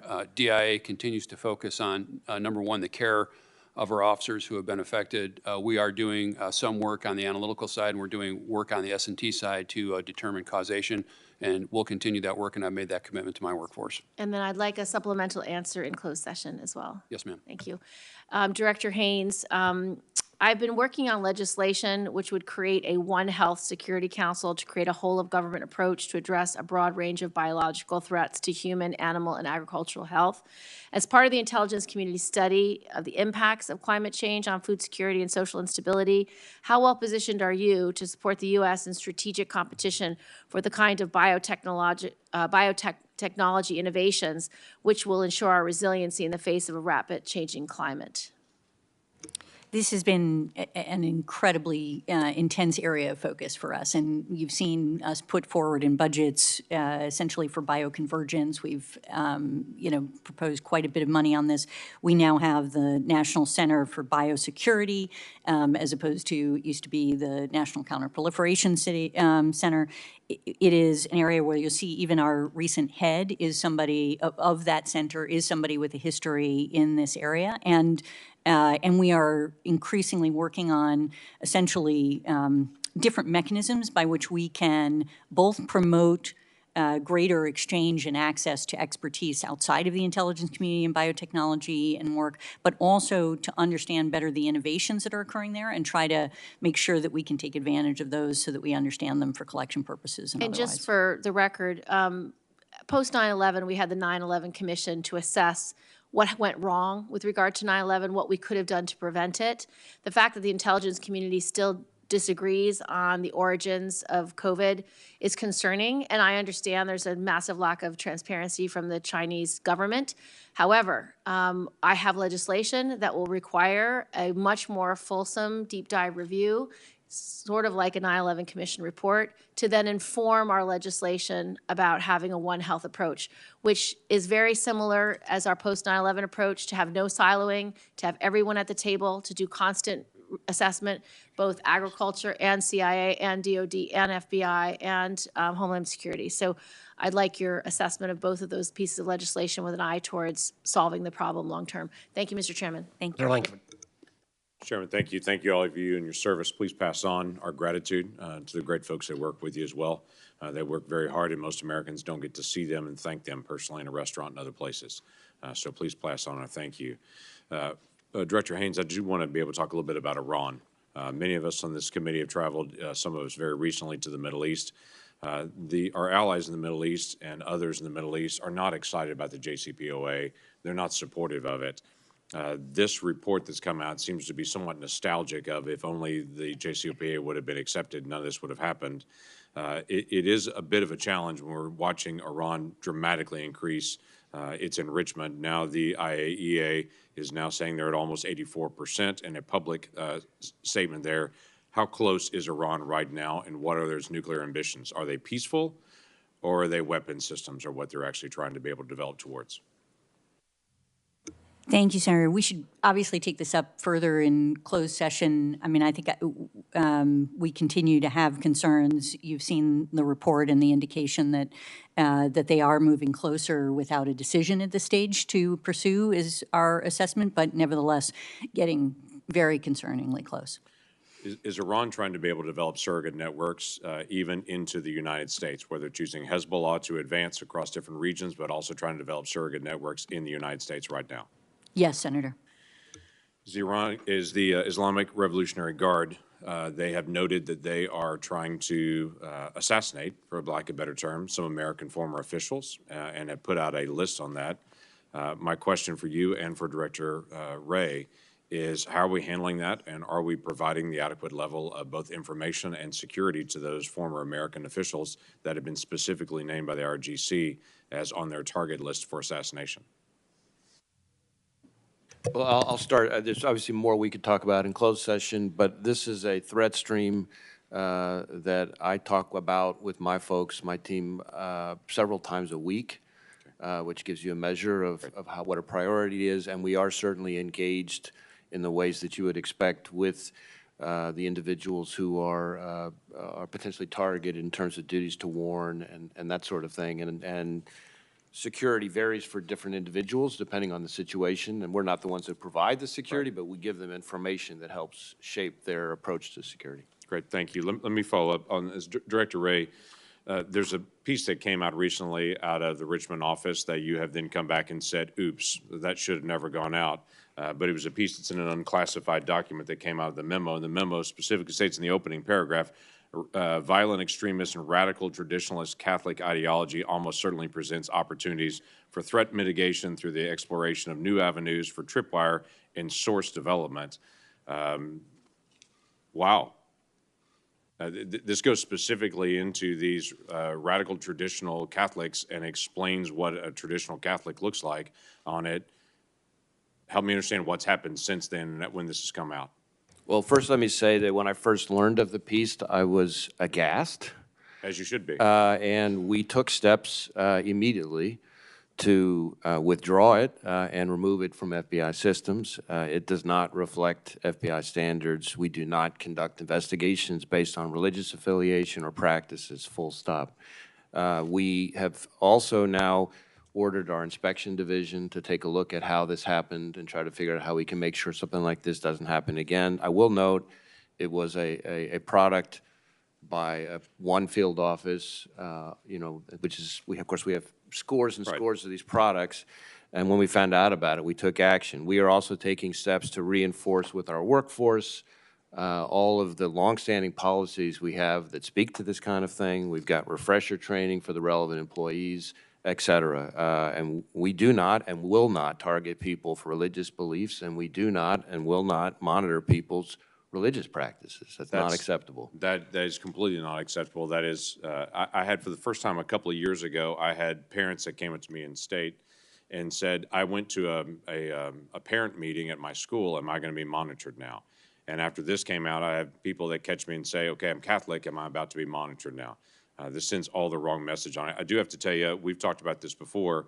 When I saw the memo and looked through it, I was not surprised to be able to see the source document that they came back through was the Southern Poverty Law Center, which we've talked about before, is not the FBI, but for whatever reason, the FBI continues to be able to count on them for who's the listing of a hate group. They have a long history of having anti-Christian bias, and there's multiple different entities that they've actually tried to go after on that as a hate group. But for whatever reason, the FBI continues to be able to count them as a source to be able to identify this. This is a very real problem. And the FBI needs to identify on its own. We have great resources. What are the threats there? Not outsource that to a group that is known to be not center-left, but far-left group and has its own set of biases as well. Senator Casey. Mr. Chairman, thanks very much. I want to thank the panel for your testimony today, your appearance, and also, of course, your public service. I'll direct my question or two to Director Haines, but I know this is an issue that has already been spoken to in the hearing. The chairman, the vice chairman, and Director Haines have all alluded to the important role that private industry has to play as we consider both economic security and national security. And the inextricable link between the two. I'm talking in particular, not only exclusively, but in particular about the People's Republic of China, maybe more specifically the Chinese Communist Party, and investment in China that could undermine our security. I am grateful, as always, that Senator Cornyn and others have worked on this issue with me, and I appreciate his question about the need for an outbound investment review that we're trying to get passed into law. But Director Haines, I wanted to ask you about, in particular, venture capital and private equity firms as they continue to seek out business opportunities in China with often very little regard for national security risk or other risk. Can you explain both the national security risks as well as the economic security risks that are relevant when it comes to the business deals between those kinds of firms and the People's Republic of China?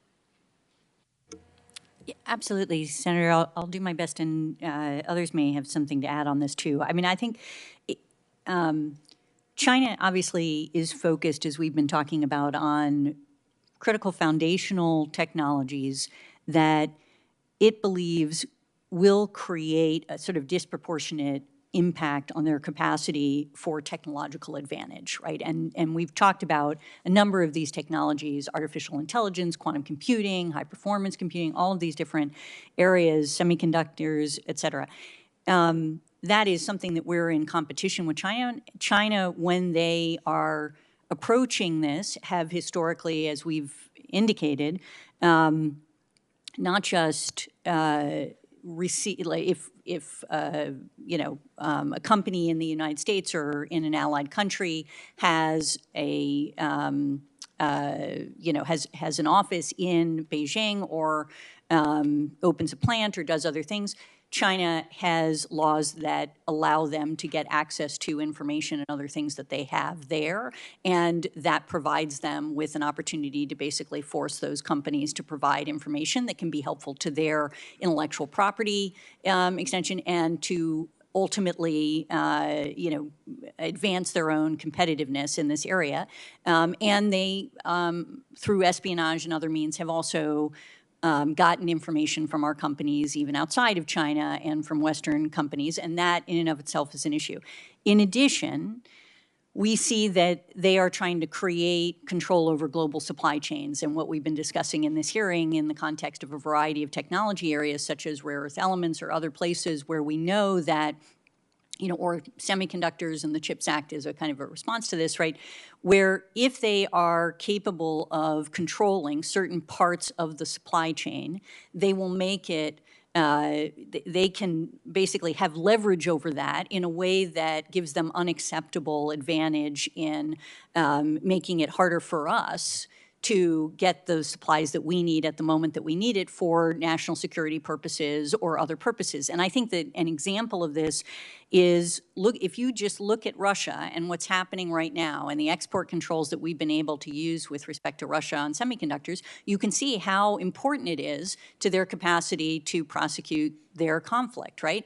And we don't want in the United States to be subject to that kind of a concern where, in fact, you know, China would be able to prevent us from getting material that's necessary to our national defense or to our capacity. So these are among the challenges that we see for essentially supporting business in China on these sort of key foundational areas where they can get information that's of need. So it's not in everything, and it's not suggesting that there can't be any, you know, economic relationship, obviously, but I think we just have to be especially conscious of this, and we're trying to educate both our policymakers and the public on these issues. I know I'm almost out of time. Just want to follow up on that for you or anyone else that wants to make a quick comment. Are there sectors about which you're most concerned, purely from, for setting aside economic security, purely from a national security point of view? Are there sectors about which you're most concerned?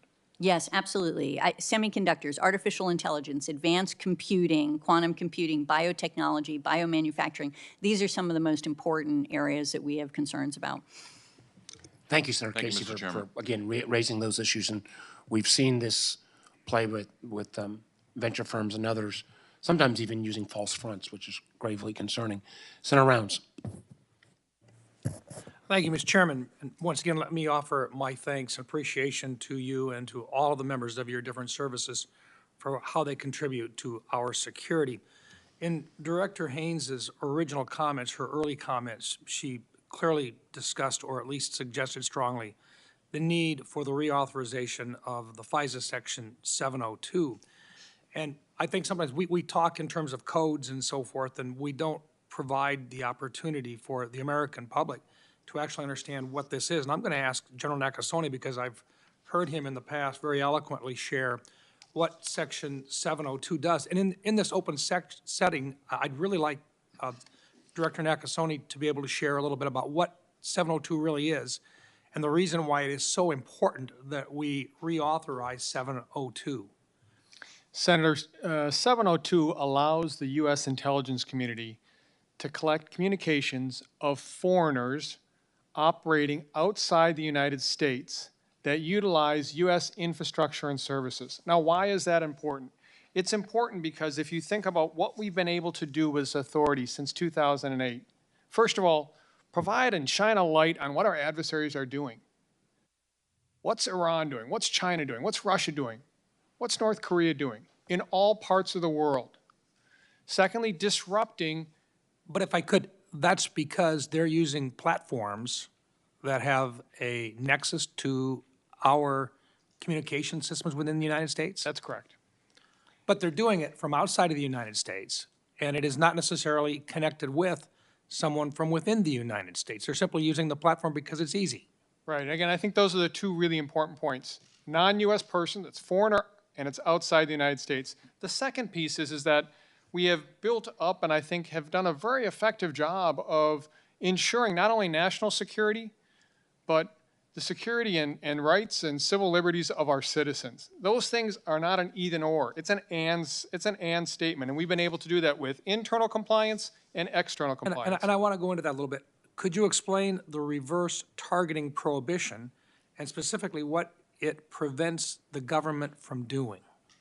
So if one of our analysts in the U.S. intelligence community says, hey, I want to be able to get to someone in the United States, but I'll go ahead and just target this person outside the United States as a way around it.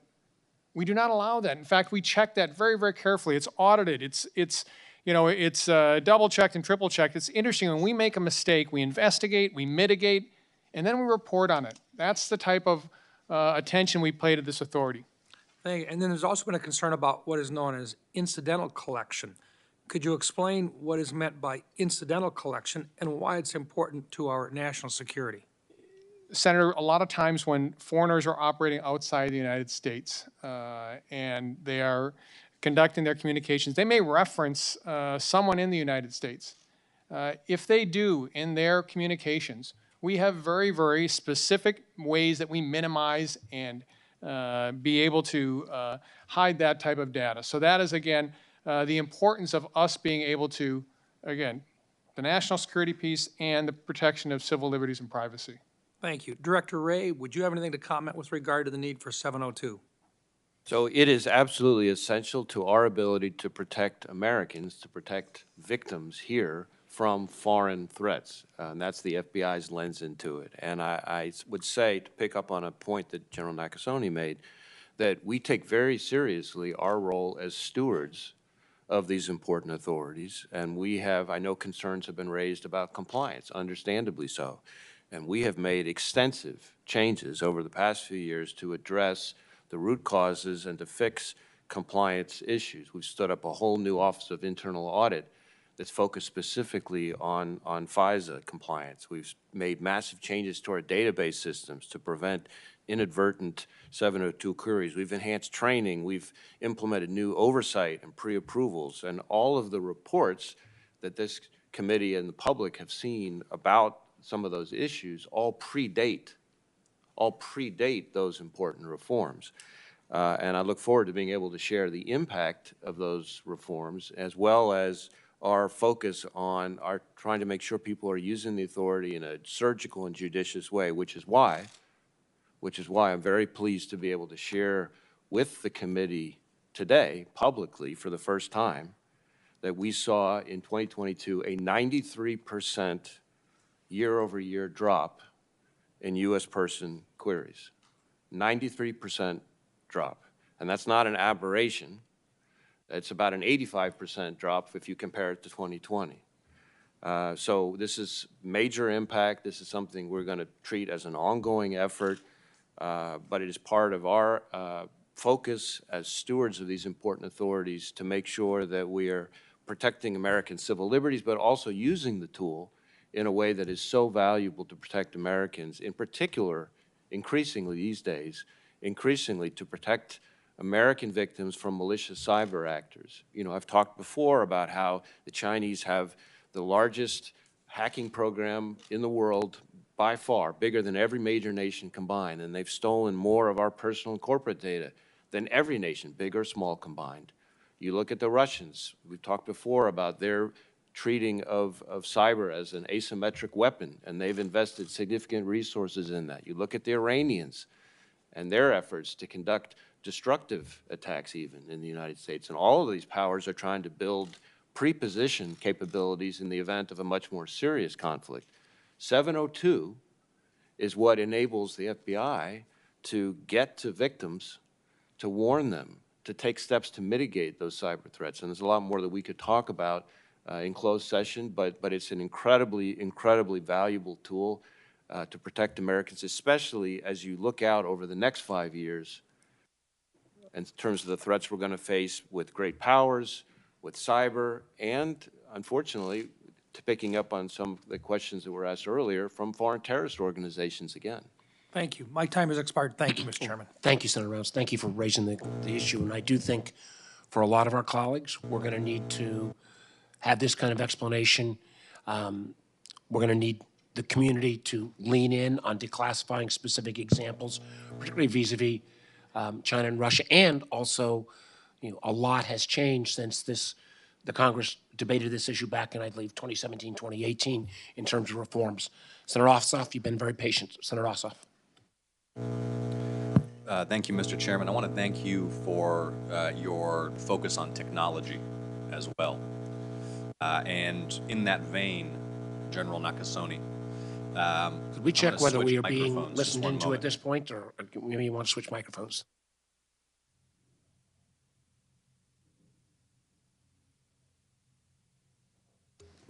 Mr. Chairman, we should probably get that looked at. Maybe General Nakasone can.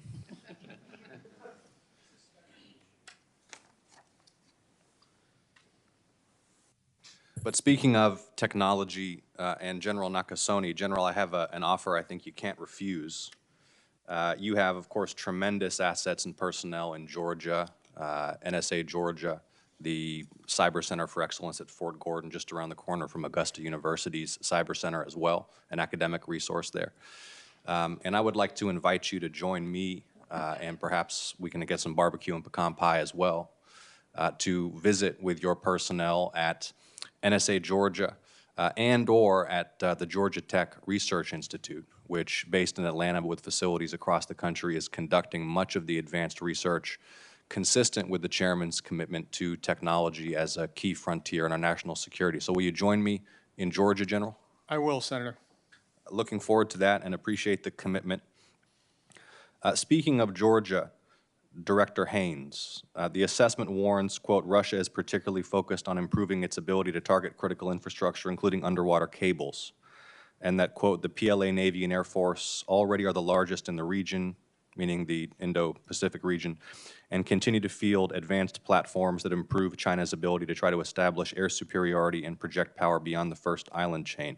The assessment doesn't make explicit mention of the submarine domain, but during the Navy's posture hearing last year before VSASC, the CNO testified that submarines are the highest demand capability in both Indo-PACOM and EUCOM. We have the Kings Bay submarine base in Georgia.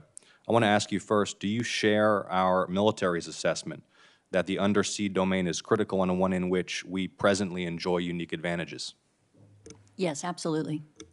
And so what I want to ask you to work with my office on is if and as the Navy considers activities at Kings Bay and some of the emerging capabilities and technologies in the undersea domain and their potential presence or augmentation at Kings Bay, that you'll work with me to determine how the intelligence community can provide intelligence support to those efforts. Will you work with my office on that, Director?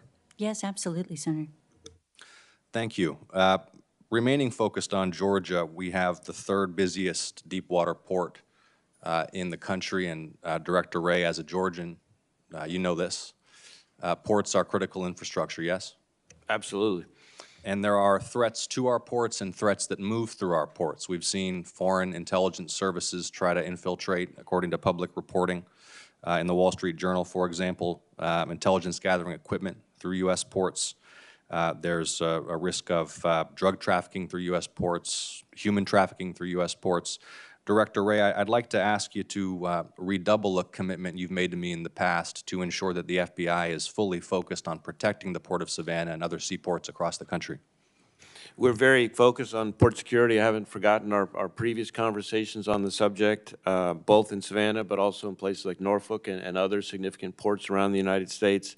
And certainly a lot of the comments that occurred earlier about other technologies and the Chinese government's ability to advance their agenda at our expense apply in spades to ports and port technology and port services. So speaking of ports and critical infrastructure, I'd like to hear from you on this, Director Wray, and then also from Director Haines. Director Wray, what are the capabilities that you lack that require the DHS Office of Intelligence and Analysis to undertake its own with respect to the protection of, for example, ports or other critical infrastructure. And Director Haines, so you can contemplate it for a moment before I come to you, the question I'm going to ask you is why we require an independent intelligence office at the Department of Homeland Security and why the FBI can't do that work. Go ahead, Director. Well, I think we work well and closely with that office at DHS. I don't know that I could point to a specific thing that we lack, but certainly more players on the field is a useful exercise. Well, sometimes, unless there's duplication or overlap or inefficiency, right? There is that. I will say that what we focus on the most, and it relates to the overall theme of technology here from a different way, is that we in the FBI and to some extent throughout the intelligence community have a big data problem, to use the cliche, of our own, right? Which is that in every investigation, every intelligence analysis, the amount of data that is available or that is being reviewed has exploded over the last few years. If you just look at a typical FBI case, we've, in one active shooter situation, for example, to pick something simple, we've had ones where we've had more data pour in than the entire Library of Congress in just one investigation. So the ability to have tools and people who can get through that data as quickly as possible to figure out the important leads, to marshal that data, whether that's AI, whether that's data analysts, all those sorts of things become incredibly important to this community's ability to marshal the data and to inform the people who need to be informed. With the Chairman's permission, could Director Haines answer my question as well, Mr. Chairman? Thank you. Thank you, Senator. There are a number of missions that DHS and FBI have in relation to domestic intelligence work that's being done across the nation, where they're really taking the lead. And, when you look at, for example, cybersecurity issues related to critical infrastructure in the United States, CISA within DHS obviously has an incredibly important role to play, as does the FBI in working with the private sector and with others on these contexts. And the advantage, I think, of having intel elements, for example, in both the FBI and at DHS is that they're able to work most closely under essentially with their agency and under those authorities to help to support effectively the mission that those agencies are taking. Does that make sense? Thank you, Director. We'll follow up. Thank you. Thank you. We're through the first round. I've checked with Senator Collins, Senator King. They're prepared to move to the classified section. Senator Rubio and I are. I think Senator Cotton and Senator Cornyn have one question each, and there's about 80 votes in on the second vote. I've not voted on the second vote, so we'll try to get through these next questions. We will then ask our witnesses to be able to exit the room first before the audience exits, and we will reconvene in our skiff here. Senator Cotton. Thank you. I want to return to the issue I addressed at first, which is politicization of analysis and resources. And that can happen by altering conclusions to fit a party line, but can also happen, as I stressed, in priorities and focus and resources. So, Director Haines, I want to return again to page 33 of the threat assessment, where you write, transnational, racially and ethnically motivated violent extremists continue to pose the most lethal threat to U.S. persons and interests. I just found that astonishing. I compared it to fentanyl, and you said you mean that in the context of terrorism, correct? So you'll agree with me that fentanyl is a more lethal threat to Americans than racially and ethnically motivated violent extremists? Yes, absolutely. But in the context of terrorism, your conclusion is that racially and ethnically motivated violent extremists are a more lethal threat to Americans than ISIS or Al-Qaeda or Hezbollah? Thank you. Yes, what we say in the piece, and it's under the category, essentially, so of global terrorism, right? So it goes through the different areas of global terrorism, including transnationally, racially, and ethnically motivated violent extremism. The fact that it is the most lethal threat for with respect to U.S. persons is something that we actually stated, I think, over 2 years ago in another report as well that similarly laid out these different issues. And it simply is a question of how many people, how many U.S. persons are killed or wounded as a consequence of attacks. Director Burns, do you agree that racially and ethnically motivated violent extremists are a more lethal threat to Americans than ISIS or Al-Qaeda? Well, I agree with Senator, with what Director Haines just said, that if you measure this in terms of, American lives lost or people who were wounded, I think those statistics bear that out. I mean, we obviously take extremely seriously the threat posed by groups like Al-Qaeda, ISIS, and Hezbollah as well. That's our job as a foreign intelligence service as well. I find this astonishing. Senator Cornyn. Just as the COVID exposed our vulnerability of our supply chains, I think the war in Ukraine has demonstrated the weakness of our industrial base when it comes to replenishing the weapons that we are supplying to the Ukrainians, which I'm all in favor of, and they're using them to good effect. But General Barrier, in World War II, we became the arsenal of democracy and saved Britain and Europe. But if we got involved in a shooting war in Asia, we would not be ready. And I just want to ask you, in terms of an intelligence assessment, how much should we be concerned about our inability to replenish the weapons that we're supplying to Ukraine and the degradation of our defense industrial base? Senator, I do appreciate that question, but that's really a question, I think, for our policymakers and decision makers inside the Pentagon and the Department of Defense. Certainly, our readiness is crucial if we're tested by the People's Republic of China, and I'll leave it there.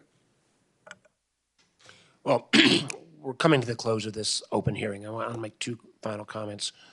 One, I know Senator Cotton raised this on his first round of questions, and I raised it in my opening comment. Part of our job is the intelligence oversight of all of your agencies and the other roughly 13 additional agencies. We want, following on Senator Round's questions, to help make the case, many of us at least do, about 702. And we're going to push you to declassify more information so that we can, again, convince the American public and, for that matter, convince the 85 or 86 or 84 colleagues, 83 colleagues, we're up to 17 now, who are not on this committee. It's one of the reasons why it is so, just does not pass the smell test, the administration and the director's current view about giving this committee access to the classified documents that we have every right to see in terms of our oversight role involved in terms of the documents that were found at former President Trump, President Biden, and President Pence's. This trust relationship has to go two ways. And the absurdity of the position that somehow a special prosecutor prosecution about mishandling of documents is more important than making sure that critical top secret documents, that if that we get a chance to review those and that mitigation efforts have been taken, that is not the kind of collaboration, cooperation that we expect. And it will tie and restrain our ability to kind of make the kind of trusting relationship with the non-members of this committee on issues like 702. So I want to be loud and clear on that, and I can assure you there's not a member on this committee, doesn't matter on which side of the dais they sit, that doesn't believe that. Last point I want to make, and then I'll turn it over to Senator Rubio, is that we get to see you guys, and we get to see many of you who are sitting behind you at these sessions and these hearings. We all want to make sure, though, that there are literally thousands of men and women, the vast majority of which who have to work in secret, in many cases can't even tell their loved ones what they're doing, that we have your back. We appreciate what you do. We are a safer nation and a stronger nation because of the work of the men and women of the IC, and we look forward to continuing to support you in any way we can, but we really do want to make sure that message is relayed to those not only back at headquarters, but in many cases, the men and women who are deployed all around the world. Senator Rubio? To just echo the point the chairman just made, okay, on this issue of the documents. Let me just take a hypothetical. Well, let me start with this. Every agency of our government, right, they come here before Congress, have oversight committees, they have public hearings. The questions are asked. They have to answer them in public. People have to testify. The unique aspect of what your agencies do is, by necessity, it has to be in secret. Most of what you do has to be kept secret. That's the work of intelligence. So how do you conduct oversight over something like that? For a long time, there really wasn't any congressional oversight until the mid-1970s, when committees uncovered all kinds of situations involving the intelligence communities, actually almost destroyed the CIA. And the result is the creation of this committee and our counterpart in the House. And so basically, it comes down to a handful of members in the House and Senate who are entrusted with conducting oversight to ensure that not only is the intelligence agencies focused on the right things, but are doing it in a way that protects both civil liberties and our national security. Difficult balance. So now we come to, that's our role, and it's one we have to play very carefully, and one that's really important for the country, because we need what you do. But we also understand that left unsupervised, any agency at any time, especially ones with these extraordinary powers, can do things that are really troubling and end up actually threatening these agencies' ability to continue to work. Now, getting to these classified documents. I want to, just this hypothetical. If tomorrow I take a folder full of classified information, or anybody does, outside the building inappropriately, okay, for whatever reason, there's going to be an investigation. And there are going to be two things that are going to happen, and they're two individual tracks. Track number one is, I violated the law. I potentially committed a crime, has been committed because information that's classified was removed from its proper setting. And the result is that there's going to be an investigation, and it could involve the criminal justice system. In most cases, obviously, when it comes to former presidents, may require a special counsel, but generally it's the U.S. attorney that's going to look at that and figure that part of it out. Okay? That's not our oversight, and that's not our job to interfere in that. Separate from that is the job the intelligence agencies have of assessing, okay, this is the information that was stored inappropriately. Here's the risks to the country if that information was seen by someone who shouldn't have seen it, and here's what we are doing to mitigate against that risk. How can we possibly conduct oversight over A, whether you've assigned the proper risk assessment, and B, over whether the mitigation is appropriate? How can we possibly do that if we don't know what we're talking about? And that's really the situation that we're at right now. And that is that even though undoubtedly the information that was found in all three sites and so forth are things that we would have had access to, unless we can identify them, we can't begin to, A, opine over whether or not the risk assessment is accurate, and B, whether the mitigation that's been assigned is appropriate. We can't do our job. And a special counsel cannot have veto authority over Congress's ability to do its job. It just can't happen. It won't happen. And so it will change the nature of the relationship between this committee, which I think has been very cooperative. And I know we don't have a lot of competition in terms of cooperation, but very cooperative. And I'm very proud of the work this committee's done. And I don't want it to get to that, and it shouldn't get to that. But this is going to be addressed one way or the other. Amen. And with the recognition that I run a risk that other members will come back with one last question.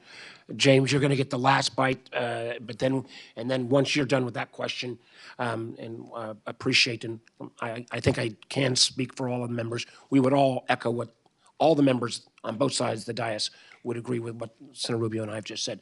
Senator Langford, last Chairman, question. I appreciate that. I know we're headed to closed session on just a couple of statements I want to be able to make in an open session format. One is I wanted to reiterate the whole issue of TikTok that's come up several times, and just be able to make the comment. I think we'll all agree with this is not about TikTok. This is about any app, any electronics that are coming from China. That information goes back through China. So I don't want us to just zero in and just say this is just a TikTok thing, and if we can deal with TikTok, then it's solved. That's not true. There are other apps, there are other things that are coming out of China that are electronic that are doing the exact same thing, just in different areas. Just TikTok is kind of the big dog in this. It reminds me somewhat of our conversation several years ago on Kaspersky, when Kaspersky used to be the free virus software that you could get at Best Buy. What a great deal that you can get this free virus software that runs through Russia to be able to check your computer for viruses. We've all learned the lesson of that. I don't think we've learned the lesson on China, so I want to be able to reinforce that this is much bigger than just a TikTok issue, though they're the big dog. The second one is just the issue about what's happening on our southern border. There's some comments that are made in the public statement about this being a Western Hemisphere. Senator Cornyn and I were just at the border not long ago when we were in Yuma, Arizona. We looked through the listing there. At that particular week, as we were dealing with, there were more people from Uzbekistan that were coming across the border there than there were actually from El Salvador. When we were there, we actually walked up as the Border Patrol was arresting 2 Chinese nationals coming across, and we're fully aware we're dealing with more than 100 Russian nationals that are crossing our border every single month illegally. So my question issue is here, this is a national security issue, as we've identified individuals crossing our southern border that the FBI has interdicted that are coming to assassinate former President Bush not long ago that came back out. So this is a bigger national security issue, and what I want to reiterate is this is not just an issue of push-pull factors in the Western Hemisphere. The openness of our border is also facilitating individuals that I would assume the FBI is not able to be able to keep tabs on, the Chinese nationals and Russian nationals and others that are coming into our country that are quote-unquote seeking asylum, but we don't know where they are in the country. Is that true or false on that? Yes, I certainly did not mean to suggest that the border is solely, related to the comment made about the Western Hemisphere in my opening remarks. I absolutely agree that there's national security issues with vetting folks who go across the border. We obviously participate in vetting in the intelligence community, and NCTC takes that role from my office and participates in trying to ensure that we can manage that. Director Wray, are you able to keep tabs on these individuals when they're coming in? Has that been assigned to you? We're not able to keep tabs on every single person who comes in, certainly. We have all sorts of investigations into certain people who get in, and we try to work very hard on both sides of the border to support DHS's efforts and to some extent our neighbors south of the border from preventing them from coming in. Thank you. Mr. Chairman, thank you. Thank you all again. Please take back our thanks to all the members. And I would again ask our audience, please, to allow our witnesses to leave first, and we will reconvene immediately after those of us who have not voted on the last vote. Thank you.